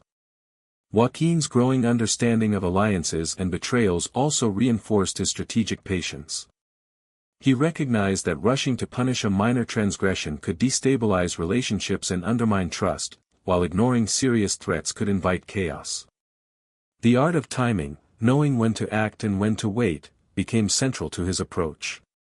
By observing, anticipating, and responding with measured precision, he maintained control over complex networks without drawing unnecessary attention or provoking open conflict. This patient approach allowed his empire to grow steadily, quietly, and efficiently, laying the foundation for even more ambitious operations. In addition to internal management, alliances and betrayals shaped Joaquín's interactions with external rivals. He learned that rival operators could be persuaded, manipulated, or subtly coerced into cooperation without direct confrontation. By leveraging the relationships he had cultivated, Joaquín was able to expand his influence, reduce threats, and create a perception of near omnipresence. Rivals who might have challenged him directly often reconsidered, deterred by both his strategic foresight and the subtle yet unmistakable power of his network. By the end of this period, Joaquín García had mastered the delicate balance of alliances and betrayals, transforming what could have been a source of instability into a source of strength. His empire had become not only a network of ships, routes, and cargo but a living system of trust, influence, and subtle control. Each successful negotiation, each quietly managed betrayal, and each reinforced alliance contributed to the growth and resilience of his empire, extending his reach across oceans and continents with remarkable efficiency and discretion. This mastery of human relationships would prove essential in the next stage of Joaquín's journey, as he faced ever larger challenges, more ambitious rivals, and increasingly complex operations. By combining psychological insight with strategic foresight, logistical precision, and disciplined execution, Joaquín had created an empire that was resilient, adaptable, and quietly formidable, a network in which alliances strengthened his influence, betrayals taught him lessons, and every decision reinforced the subtle, enduring power that defined his rise. By the time Joaquín García had mastered the subtle art of alliances and learned to navigate betrayals with precision, his ambitions naturally extended beyond the familiar waters of the Atlantic and the Caribbean. Northern Europe, with its bustling ports, growing trade networks, and complex political landscape, represented the next frontier. Here lay both immense opportunity and unprecedented challenge. The ports of the Netherlands, France, and England were heavily regulated, patrolled by vigilant authorities, and intertwined with sophisticated commercial and maritime networks. Yet for Joaquín, these challenges were not deterrents, they were puzzles to be solved, new arenas in which his strategic foresight, patience, and meticulous planning could transform obstacles into opportunities. The first task was understanding the northern maritime environment. Unlike the Mediterranean or the Caribbean, these waters presented distinct currents, tidal patterns, and weather conditions. Ports operated under different rules, often influenced by local merchants, guilds, and political authorities. Joaquín dedicated weeks to gathering information, analyzing shipping records, studying harbor defenses, and consulting trusted intermediaries with local knowledge. Every detail was significant: the timing of tides, the rotation of patrols, the preferences of customs officials, and even the seasonal habits of rival operators. This attention to detail allowed him to identify vulnerabilities and hidden opportunities, transforming unfamiliar territory into a navigable domain. Expansion into Northern Europe also required the careful selection of partners. Joaquín understood that trust and competence were the backbone of any successful operation, especially in regions where unfamiliar legal frameworks and local rivalries could easily compromise an unprepared operator. He sought allies who combined local knowledge with discretion, reliability, and a willingness to adhere to the careful planning that had become the hallmark of his network. Meetings were often conducted in quiet taverns, along secluded docks, or through intermediaries who carried messages with precision.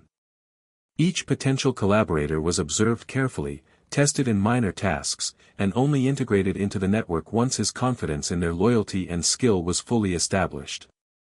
The logistics of northern expansion demanded a new level of sophistication.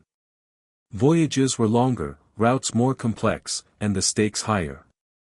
Joaquín coordinated shipments that connected multiple regions, often synchronizing movements so that cargo could be transferred between Atlantic and northern European ports with minimal delay and maximal security. He developed layered concealment strategies, using a combination of legitimate trade, covert transport, and carefully timed departures to reduce the risk of interception. Crews were trained to navigate unfamiliar waters, respond to unexpected challenges, and maintain absolute discretion, ensuring that operations ran smoothly even under pressure.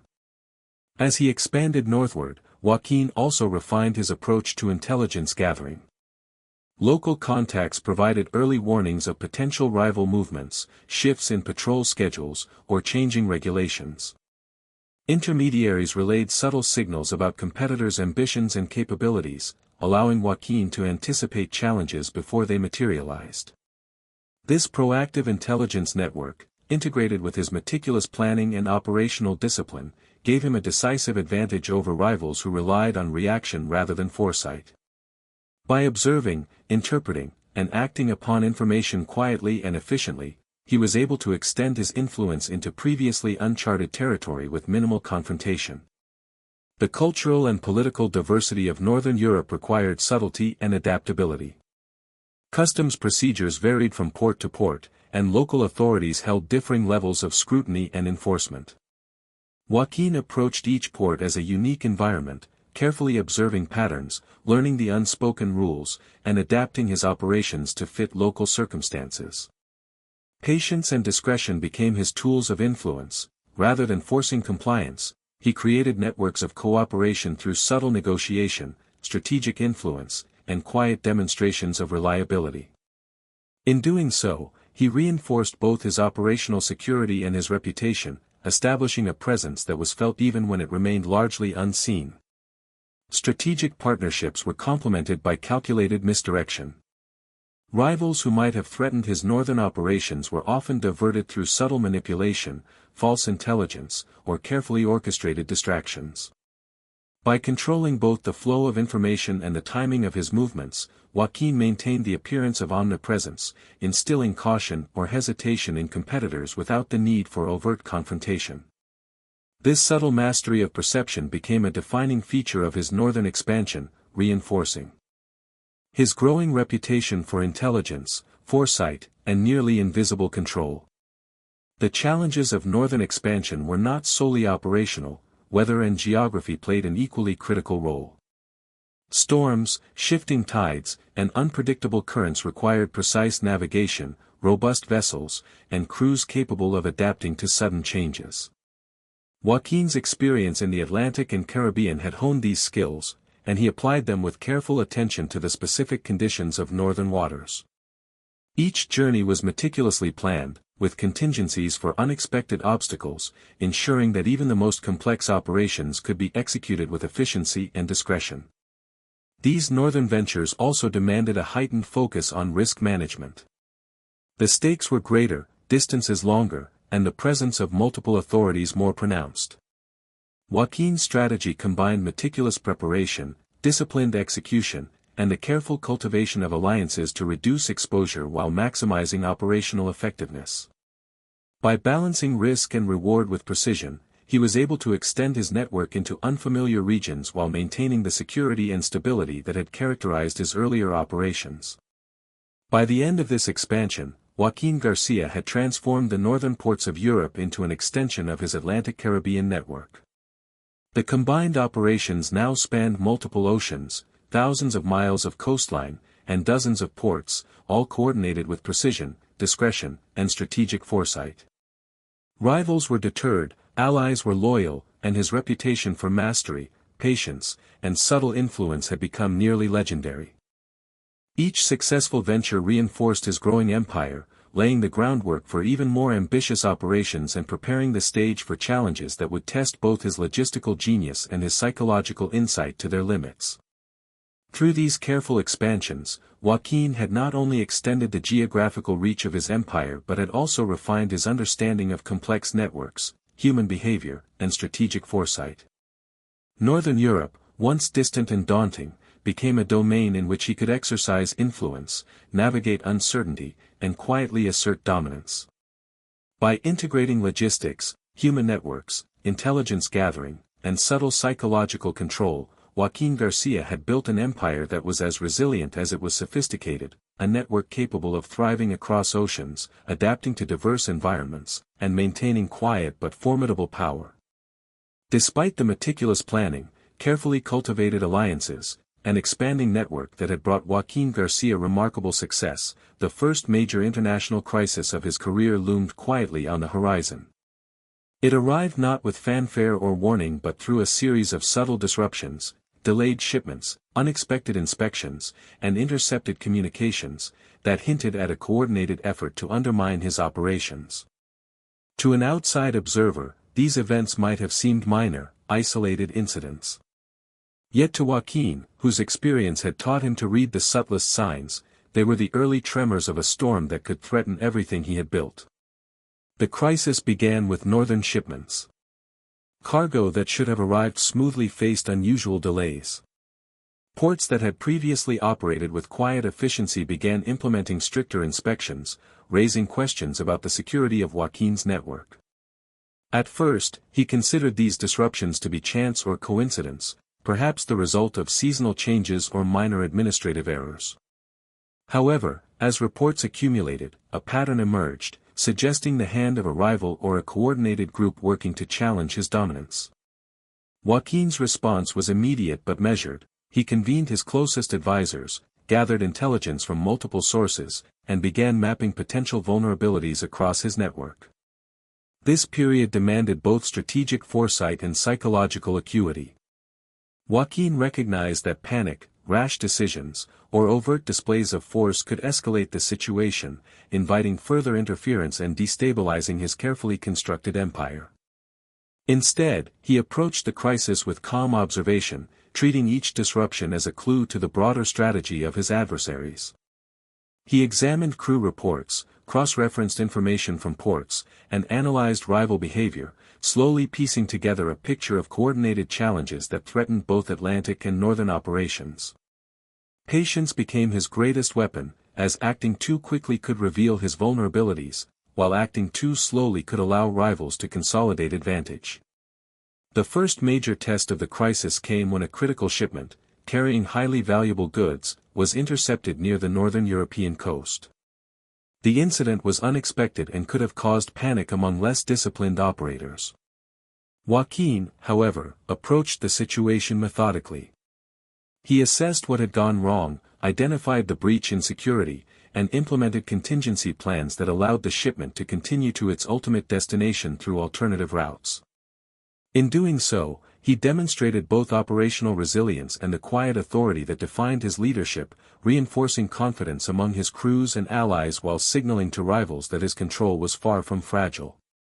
Simultaneously, alliances within his network were subtly tested. Some partners faced pressure from local authorities or rival operators, threatening to disrupt cooperation or sow doubt. Joaquín responded with a combination of negotiation, reassurance, and strategic incentives, ensuring that loyalty was maintained while minimizing the risk of defection. He understood that human factors were as critical to managing a crisis as logistical adjustments. The success of any operation depended on both trust and competence.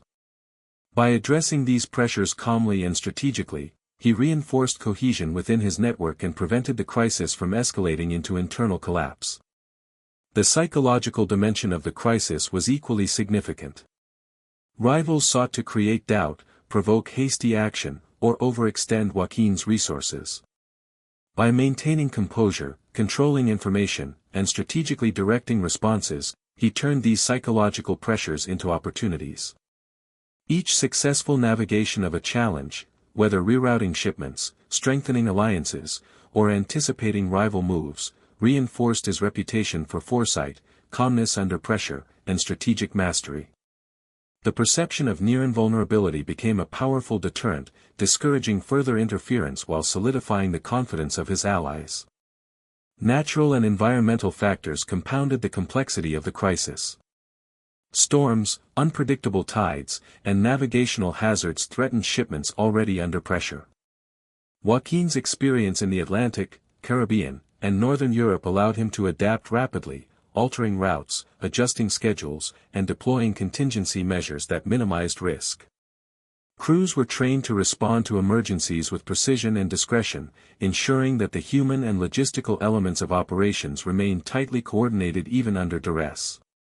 This combination of preparation, adaptability, and discipline proved critical to navigating the multifaceted challenges posed by the crisis. The resolution of the crisis required not only immediate tactical adjustments but also long-term strategic thinking. Joaquín conducted a careful review of operations, identifying vulnerabilities, reinforcing protocols, and implementing innovations designed to prevent recurrence. He strengthened intelligence networks, refined security procedures, and cultivated new alliances to shore up weak points. Each action was designed not merely to respond to the present challenge but to fortify the empire against future threats, transforming a moment of potential vulnerability into an opportunity for growth and resilience. By the end of this international crisis, Joaquín García had emerged stronger, more disciplined, and more strategic than ever. The storm had tested his network, his leadership, and his psychological acumen, yet he had navigated it with calm precision. Rivals had been deterred, alliances had been reinforced, and operations across multiple regions continued with minimal disruption. What could have been a catastrophic disruption became a demonstration of Joaquín's ability to combine foresight, strategic thinking, and human understanding into a cohesive, resilient empire. This crisis also deepened Joaquín's understanding of risk, trust, and influence. He learned that even the most carefully planned operations could be challenged by external forces, and that the true measure of mastery lay in the ability to anticipate, adapt, and maintain cohesion under pressure. These lessons would inform every subsequent decision, shaping the way he expanded his empire, managed alliances, and engaged with rivals in increasingly complex international contexts. In retrospect, the first major crisis of Joaquín García's career was less a setback and more a proving ground. It tested the strength of his network, the reliability of his allies, and the limits of his strategic foresight. Through careful observation, calculated response, and patient execution, he transformed potential disaster into an opportunity to reinforce his authority, strengthen his operations, and expand his influence across oceans and continents. The empire he had quietly built was now not only larger and more complex but also more resilient, ready to withstand future challenges while continuing its steady rise toward near-universal dominance within the smuggling networks of the Atlantic and Europe. Following the trials of his first major international crisis, Joaquín García emerged with a renewed sense of purpose and an even deeper understanding of the fragile balance between power, loyalty, and perception. The lessons learned during that period shaped not only his strategic approach but also the way he expanded and consolidated his empire. What had once been a series of regional operations spanning the Atlantic, Caribbean, and Northern Europe now began to coalesce into a singular, coherent network under his quiet, decisive control. The rise to near-absolute dominance was neither sudden nor dramatic. It was a gradual, methodical process, marked by meticulous planning, disciplined execution, and an unerring ability to anticipate both human and environmental challenges. At the peak of his rise, Joaquín's operations were characterized by both breadth and precision. Multiple shipments moved simultaneously across vast distances, each one coordinated with the exact timing, concealment, and crew composition necessary to minimize risk. Routes were staggered and interwoven, creating layers of redundancy that allowed operations to continue smoothly even when a single shipment faced delays or disruption. Ships that had once navigated independently now functioned as interconnected elements of a larger system, responding to contingencies, intelligence, and environmental factors with a seamless efficiency that few rivals could comprehend. The consolidation of power extended far beyond logistics. Joaquín's influence over allies, intermediaries, and local authorities grew steadily, reinforced by a combination of respect, subtle coercion, and demonstrated competence. Partnerships that had been tentative became solid foundations of his empire, strengthened by a shared understanding of risk and reward. At the same time, rivals were neutralized through a combination of strategic alliances, careful misdirection, and psychological mastery. By the time Joaquín reached the peak of his dominance, few dared to challenge his operations openly. The perception of his control often deterred interference before action was even considered. This period also saw a refinement in Joaquín's approach to intelligence and observation. A network of informants, local contacts, and trusted intermediaries provided real-time information on rival movements, port activities, and regulatory changes. Each piece of intelligence was analyzed, cross-referenced, and integrated into operational planning, allowing Joaquín to anticipate challenges, mitigate risk, and maintain an unparalleled level of control across his far-reaching network. The combination of foresight and adaptability became a defining feature of his empire, ensuring that he remained several steps ahead of competitors at all times. Joaquín's peak was also marked by innovation. He continually refined methods for concealment, transport, and coordination, developing techniques that minimized exposure while maximizing efficiency. Diversification of goods and routes became standard practice, reducing vulnerability and increasing profitability. Each innovation reinforced his dominance, creating a network that was not only extensive but remarkably resilient. Rivals who attempted to replicate his methods often found themselves frustrated, unable to match both the precision and the subtlety with which Joaquín managed operations. The human element remained central to sustaining this peak. Crews were trained to understand not only their immediate responsibilities but also the broader strategic context of each operation. Loyalty was cultivated through respect, competence, and carefully calibrated incentives. Allies were monitored for signs of wavering commitment, but discipline was balanced with encouragement, creating a network in which individuals were motivated to perform at their best while remaining discreet and reliable. This attention to human dynamics ensured that even complex, high-risk operations could be executed smoothly, reinforcing the empire's stability and longevity. Financially, Joaquín's dominance was reflected in the steady accumulation of wealth and resources. Profits from successful operations were reinvested to expand the fleet, secure key alliances, and fund innovations in logistics and concealment. The empire became self-sustaining, with each successful voyage reinforcing the network's capacity for further expansion. Wealth, however, was never displayed ostentatiously. It was a tool for influence, a means of maintaining loyalty, and a strategic reserve to manage risk and opportunity. Discretion in wealth management reinforced Joaquín's reputation for calm, deliberate control, making him a figure both respected and subtly feared across multiple regions. At the height of his power, Joaquín's empire was a masterclass in balance, between risk and reward, discretion and visibility, control and trust. His operations spanned oceans and continents, yet remained coherent, coordinated, and efficient. Alliances were solid, rivalries managed, and networks fortified against both human and environmental threats. Every shipment, every negotiation, and every contingency plan reinforced the perception that Joaquín García was not merely a smuggler or operator, but a master strategist whose influence extended far beyond the immediate visibility of his empire. Even as he reached this peak, Joaquín remained disciplined, never succumbing to complacency or overconfidence. He understood that dominance was fragile, dependent on continuous observation, adaptation, and vigilance. Seasonal patterns, rival maneuvers, and subtle shifts in alliances were all monitored, ensuring that the empire remained resilient in the face of changing conditions. This careful stewardship allowed Joaquín to maintain his near-absolute control without resorting to overt displays of force, preserving both stability and discretion while reinforcing his reputation for intelligence, foresight, and quiet authority. The psychological impact of his peak was profound. Rivals hesitated, unsure how to challenge an empire that operated with such precision and subtlety. Allies felt both protected and motivated, understanding that loyalty to Joaquín ensured both security and prosperity. Authorities, when aware of his operations, were cautious, often deterred by the sophistication and reach of his network.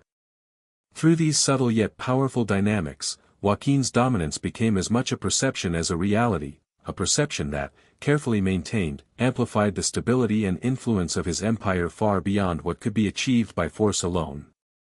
By the end of this period, Joaquín García had achieved what few could imagine, near absolute dominance over a sprawling, complex, and multi-continental network.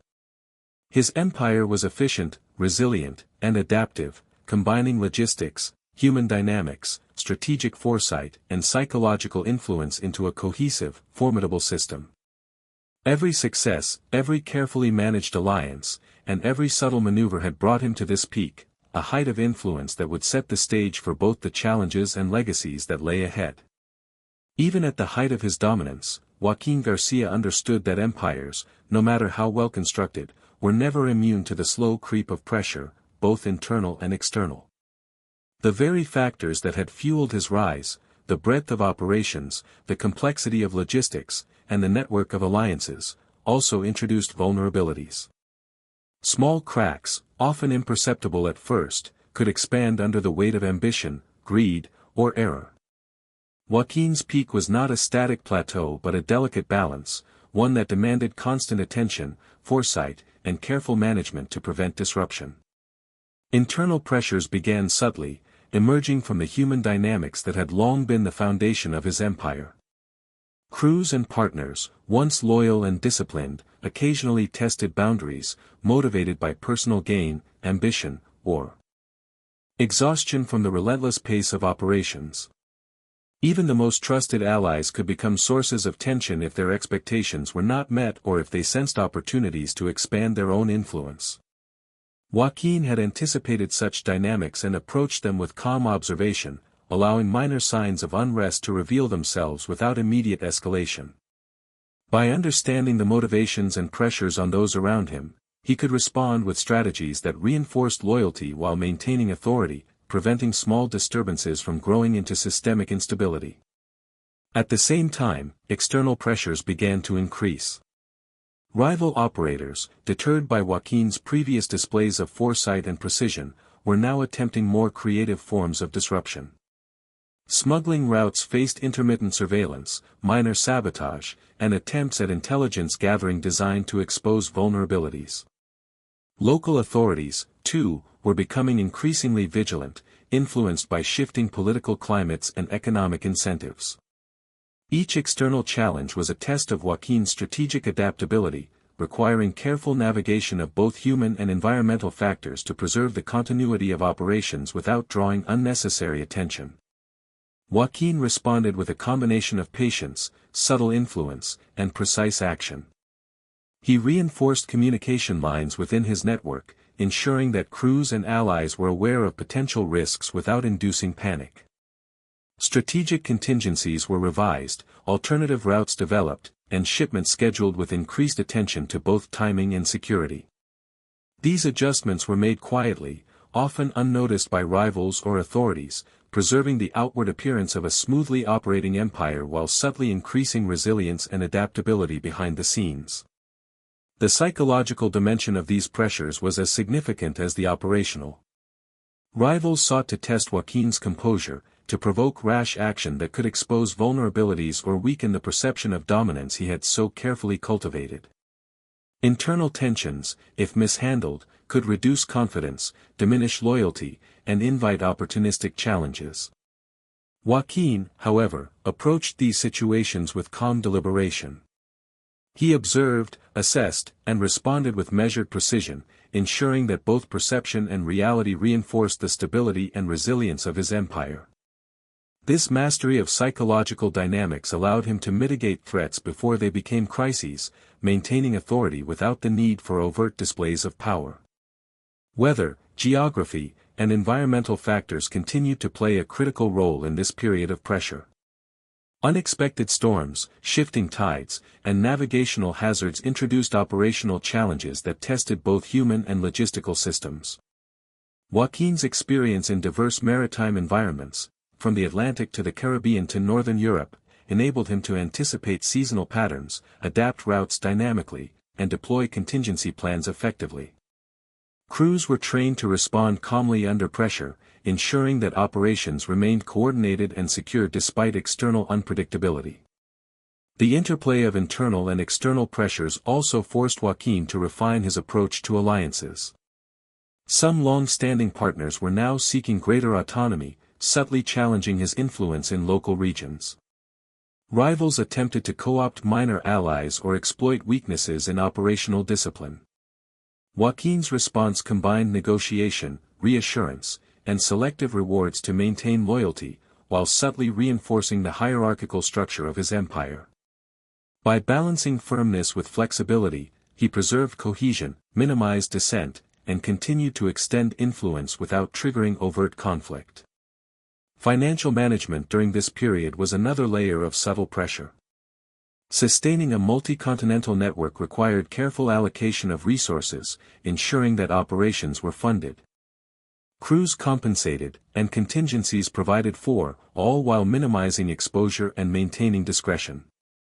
Joaquín applied the same disciplined, patient approach that had guided every other aspect of his empire. Wealth was managed quietly, invested strategically, and distributed in ways that reinforced loyalty, operational capacity, and long-term stability. In this way, even financial pressures became an opportunity to strengthen the structure and influence of the network. The culmination of these pressures highlighted a critical insight: dominance was never absolute, and resilience depended on continuous vigilance. Joaquín recognized that the empire's strength lay not solely in its size or reach, but in its adaptability, cohesion, and subtle influence.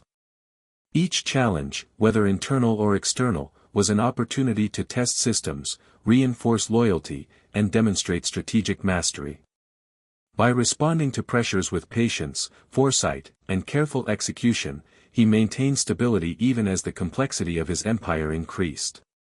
By the end of this phase, Joaquín García had transformed pressure into a tool of refinement.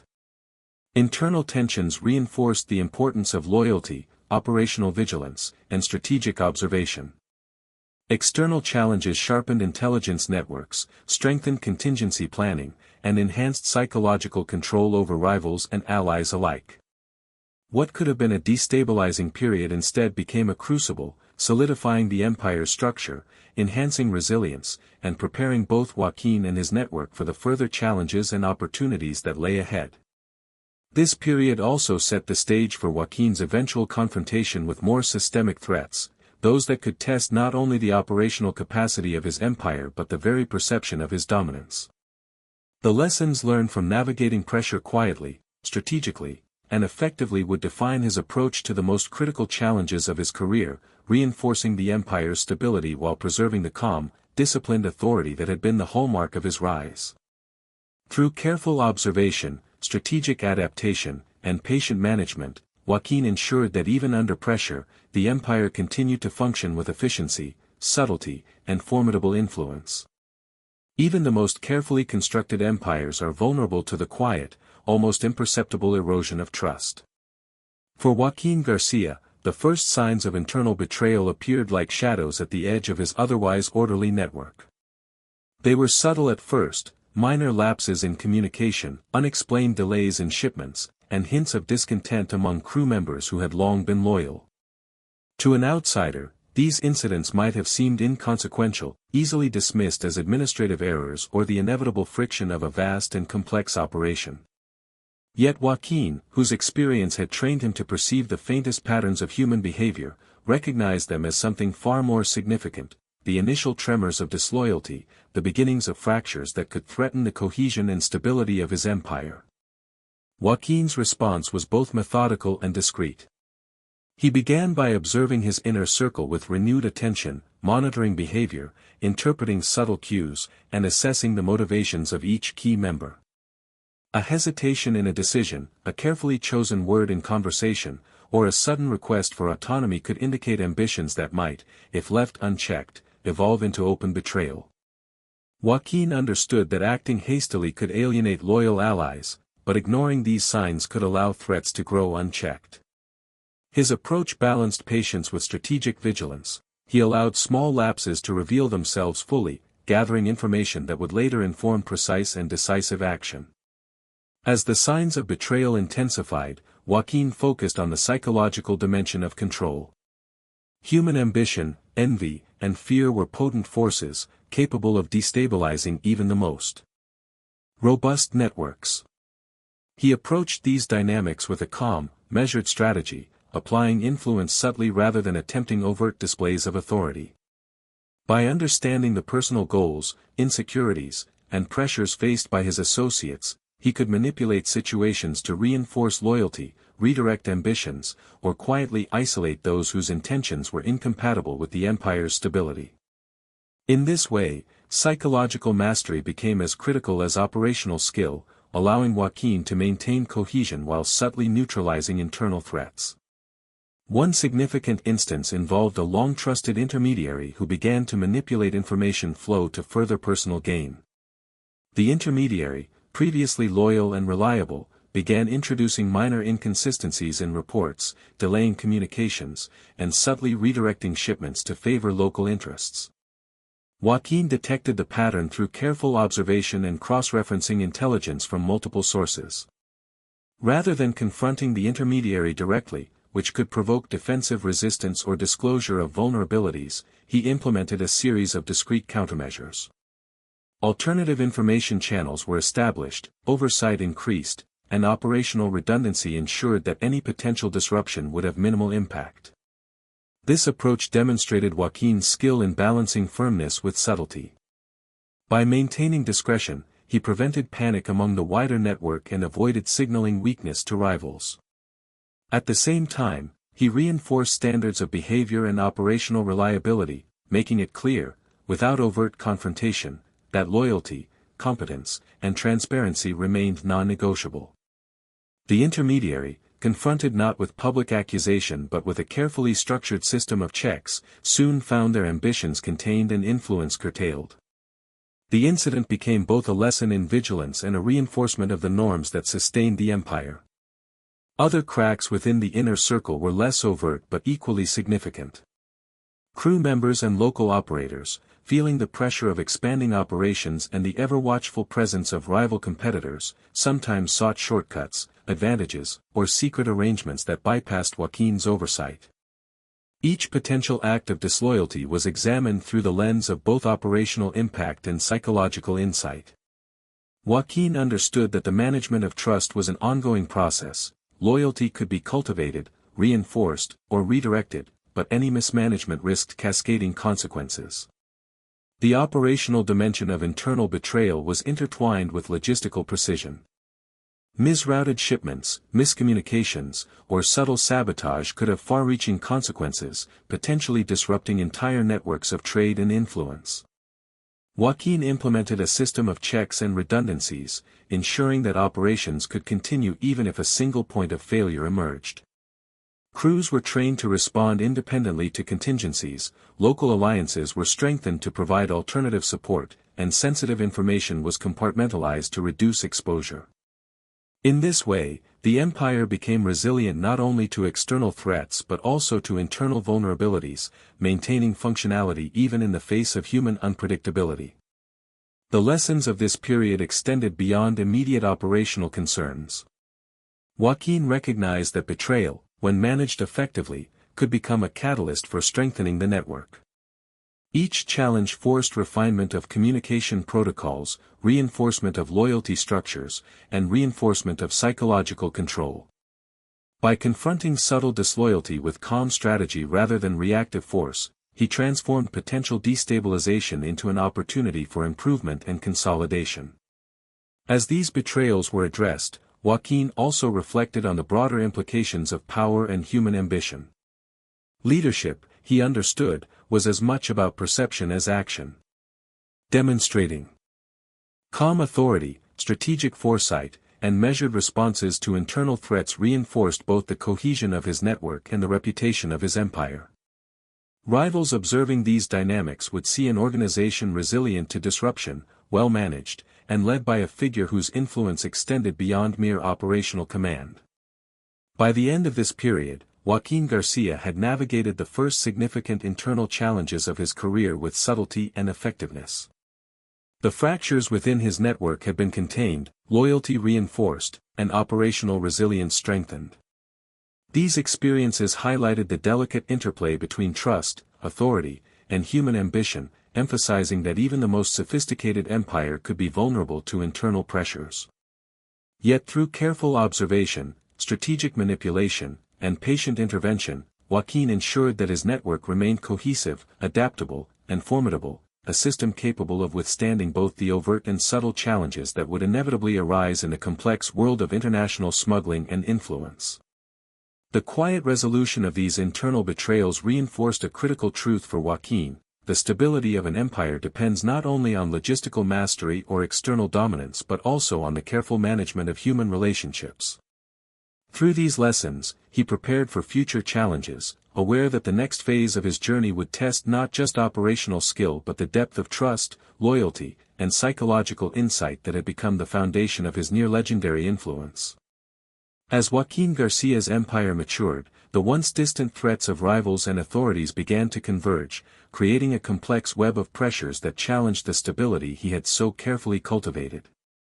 For years, his operations had thrived through meticulous planning, strategic foresight, and subtle management of both internal and external relationships. Yet now, the cumulative weight of increased attention, growing competition, and subtle exposure tested the resilience of his sprawling network. The challenges of this phase were different from the crises he had faced before. They were slower, more insidious, and required a new level of strategic sophistication to navigate without compromising the perception of dominance that had been the hallmark of his rise. Rival operators, once hesitant to act against Joaquín due to the reputation he had cultivated, began experimenting with more aggressive maneuvers. They deployed spies, attempted to intercept shipments, and sought to infiltrate his alliances with covert agents. These challenges were rarely overt, making them all the more dangerous. A single compromised shipment or a piece of misinformation could ripple through the network, creating confusion, delaying operations, and shaking the confidence of loyal partners. Joaquín responded with his characteristic calm, analyzing each incident with patience and using intelligence from multiple sources to identify patterns before taking action. By converting uncertainty into information, he maintained control while reducing the potential impact of rival interference. Simultaneously, the scrutiny of law enforcement and port authorities increased. The empire's expansion into northern Europe, while lucrative, had brought his operations into regions with more sophisticated surveillance and stricter regulations. Customs inspections became more frequent, harbor officials more vigilant, and authorities increasingly coordinated across regions. Joaquín understood that visibility could not be entirely avoided, so he employed a strategy of calculated discretion. Shipments were carefully timed, cargoes subtly disguised within legitimate trade, and local intermediaries instructed to maintain a calm, compliant presence. By blending the clandestine with the seemingly ordinary, he minimized suspicion while continuing to operate efficiently. The combination of rival pressure and legal scrutiny created a layered challenge. Operations that had previously been routine now required heightened coordination, precise timing, and careful monitoring. Even minor miscalculations, delays, miscommunications, or lapses in secrecy, could have amplified consequences, threatening both the network's efficiency and the perception of Joaquín's dominance. Yet rather than react with panic, he approached the situation as a master strategist.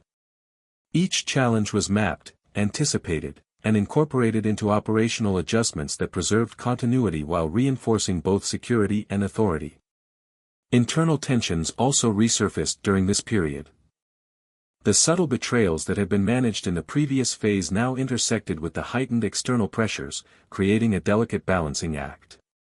Partners and crew members, already navigating the demands of increased scrutiny and operational complexity, occasionally sought shortcuts or alternatives that threatened to compromise security.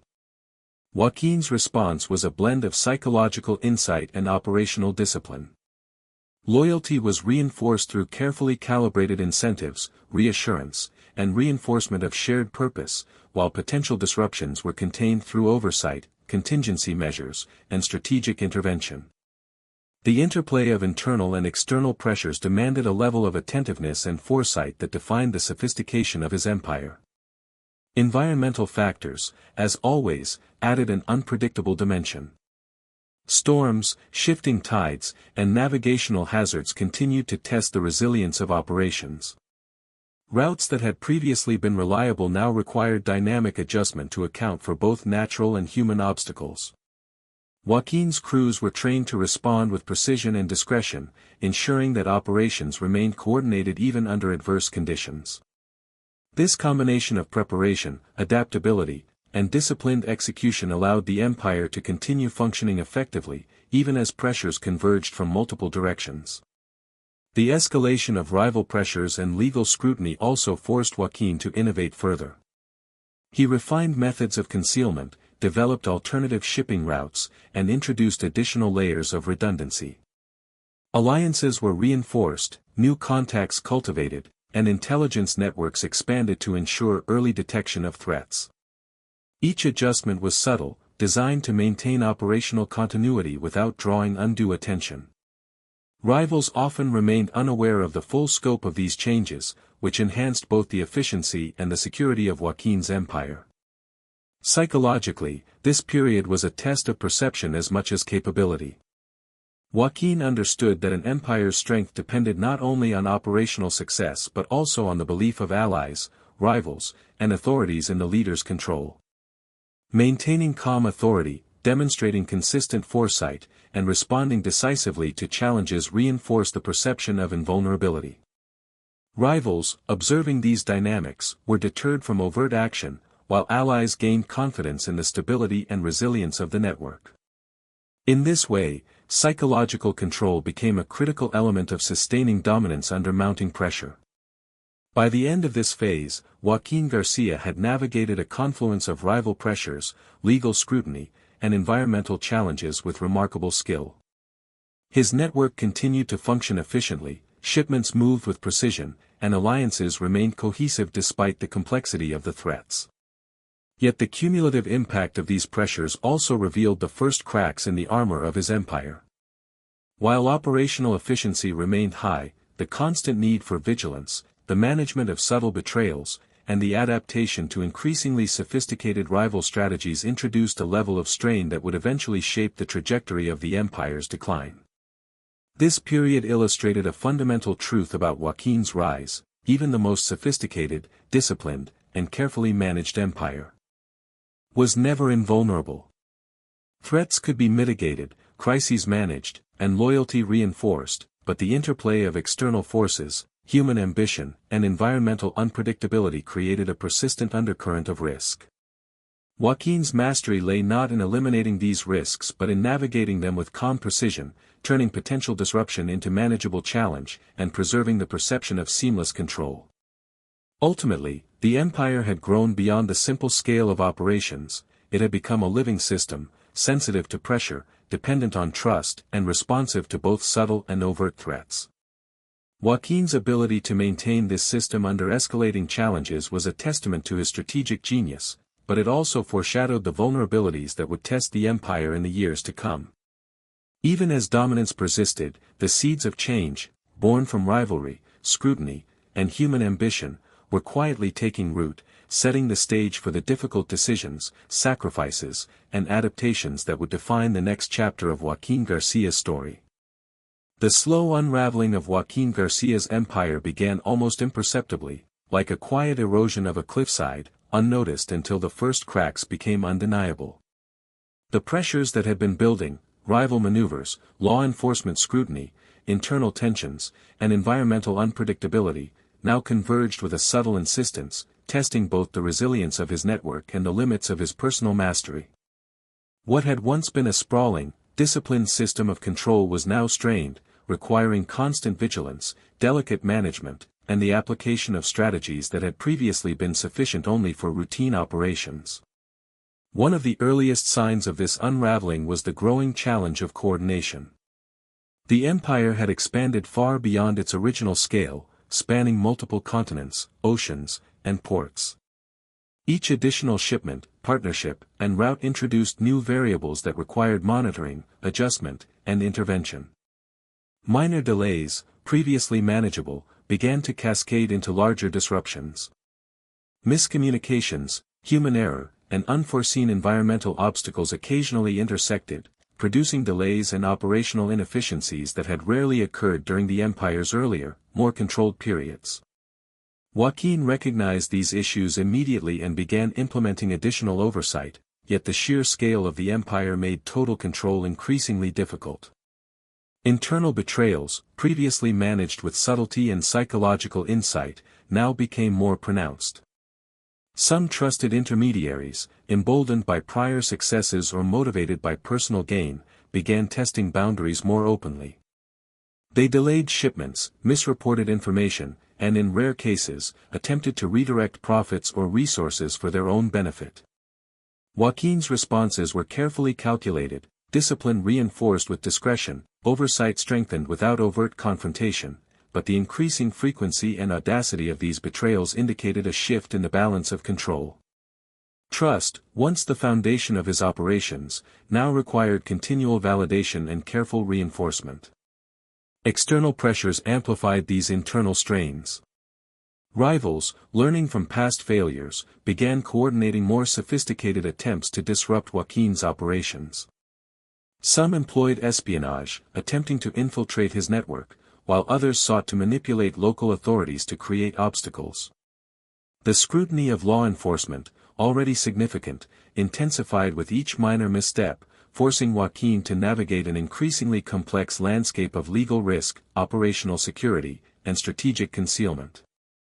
The cumulative effect of these challenges introduced subtle inefficiencies and moments of uncertainty, testing both his empire's resilience and his capacity for calm, decisive leadership. The psychological dimension of this period was particularly demanding. Joaquín had long relied on the perception of near invulnerability to maintain authority, deter rivals, and inspire loyalty. Yet as cracks appeared in the network, the perception of control began to falter. Allies and crews, though still largely loyal, experienced uncertainty, questioning whether previous efficiencies could be sustained under the growing weight of pressure. Rivals sensed opportunity, probing, testing, and occasionally exploiting the smallest vulnerabilities. Joaquín's mastery of perception became a critical factor in sustaining confidence, requiring a combination of visible competence, discreet interventions, and subtle demonstrations of authority to maintain equilibrium within the network. Logistical complexity further contributed to the challenges. Northern European ports, already difficult to navigate due to regulations, tides, and political oversight, became sources of intermittent delays. Caribbean and Atlantic routes, while familiar, were occasionally disrupted by storms, changing trade patterns, or rival interference. Even the most routine operations now demanded extraordinary attention to detail, careful contingency planning, and adaptive management. Joaquín's crews were trained to respond with precision, yet the accumulation of minor disruptions created a continuous background of tension, testing the patience and discipline of both leader and operators. Financial strain, though not immediately catastrophic, became another factor in the gradual unraveling. The maintenance of a global network required consistent revenue flow, careful allocation of resources, and management of contingencies. Occasional losses from delayed or intercepted shipments, combined with the need to reinforce loyalty through strategic incentives, introduced pressure on the financial stability of the empire. Joaquín approached these challenges with the same careful calculation he applied to operational disruptions. Wealth was managed discreetly, reinvested strategically, and distributed in ways that reinforced cohesion and influence, yet the increasing demands highlighted the growing fragility of even the most meticulously constructed system. At the same time, the psychological strain on Joaquín himself became apparent, though subtly. Years of operating at the peak of a complex, far-reaching empire required constant vigilance, strategic calculation, and meticulous attention to human behavior. The cumulative weight of pressure, the management of betrayal, and the anticipation of rivals' moves introduced a quiet burden. Unlike external crises, which could be addressed with planning and action, these ongoing, incremental challenges demanded continuous mental resilience, patience, and the capacity to maintain calm under stress. Joaquín's ability to navigate these pressures quietly, without letting tension manifest as visible weakness, became critical to preserving both operational stability and the perception of authority. By the end of this period, the empire's slow unraveling had become a defining phase. Operational efficiency, though still remarkable, was challenged by the convergence of internal and external pressures. Trust, once the bedrock of the network, required constant reinforcement.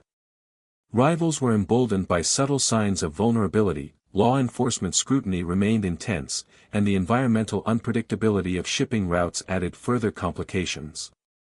Joaquín García, though still a masterful strategist, now faced the sobering reality that no empire, regardless of discipline, foresight, or cunning, could remain invulnerable indefinitely. Yet even amid these challenges, the empire retained its core strengths. Strategic foresight, disciplined execution, and psychological mastery allowed Joaquín to maintain a degree of control sufficient to prevent complete collapse. The network continued to function, shipments moved, alliances persisted, and influence remained formidable. The slow unraveling was not a sudden fall, but a gradual erosion, a reminder that dominance, like any structure, required continual care, adaptation, and vigilance. This period set the stage for the final phase of Joaquín García's story, the culmination of accumulated pressures, the consequences of incremental missteps, and the eventual reckoning with both rivals and the vulnerabilities inherent in human networks. The lessons of this unraveling, about trust, control, perception, and resilience, would echo through the remaining chapters of his empire, highlighting the delicate balance between ambition and stability, power and fragility, perception and reality. As Joaquín García's empire reached its final phase, the pace of expansion slowed, giving way to reflection, consolidation, and the quiet management of what remained. Years of careful planning, strategic foresight, and psychological mastery had created a network both resilient and formidable, yet the accumulation of pressures, internal tensions, rival maneuvers, and legal scrutiny, left subtle cracks that required careful attention. Joaquín focused on fortifying trusted alliances, streamlining operations, and ensuring that critical routes remained secure, allowing his network to function with minimal direct oversight. Even as operational activity stabilized, the perception of authority remained central. Allies continued to trust his guidance, rivals hesitated, and the empire retained its quiet influence. Joaquín reflected on the lessons of his life, the delicate balance of ambition and caution, the management of loyalty and human ambition, and the subtle art of influence that had allowed him to rise from a regional smuggler to a transatlantic strategist. In the end, Joaquín's legacy was not defined by dramatic spectacle, but by the enduring strength of the systems he had built. His empire, though quieter, remained efficient, resilient, and influential, a testament to foresight, discipline, and the calm mastery of both operations and human nature.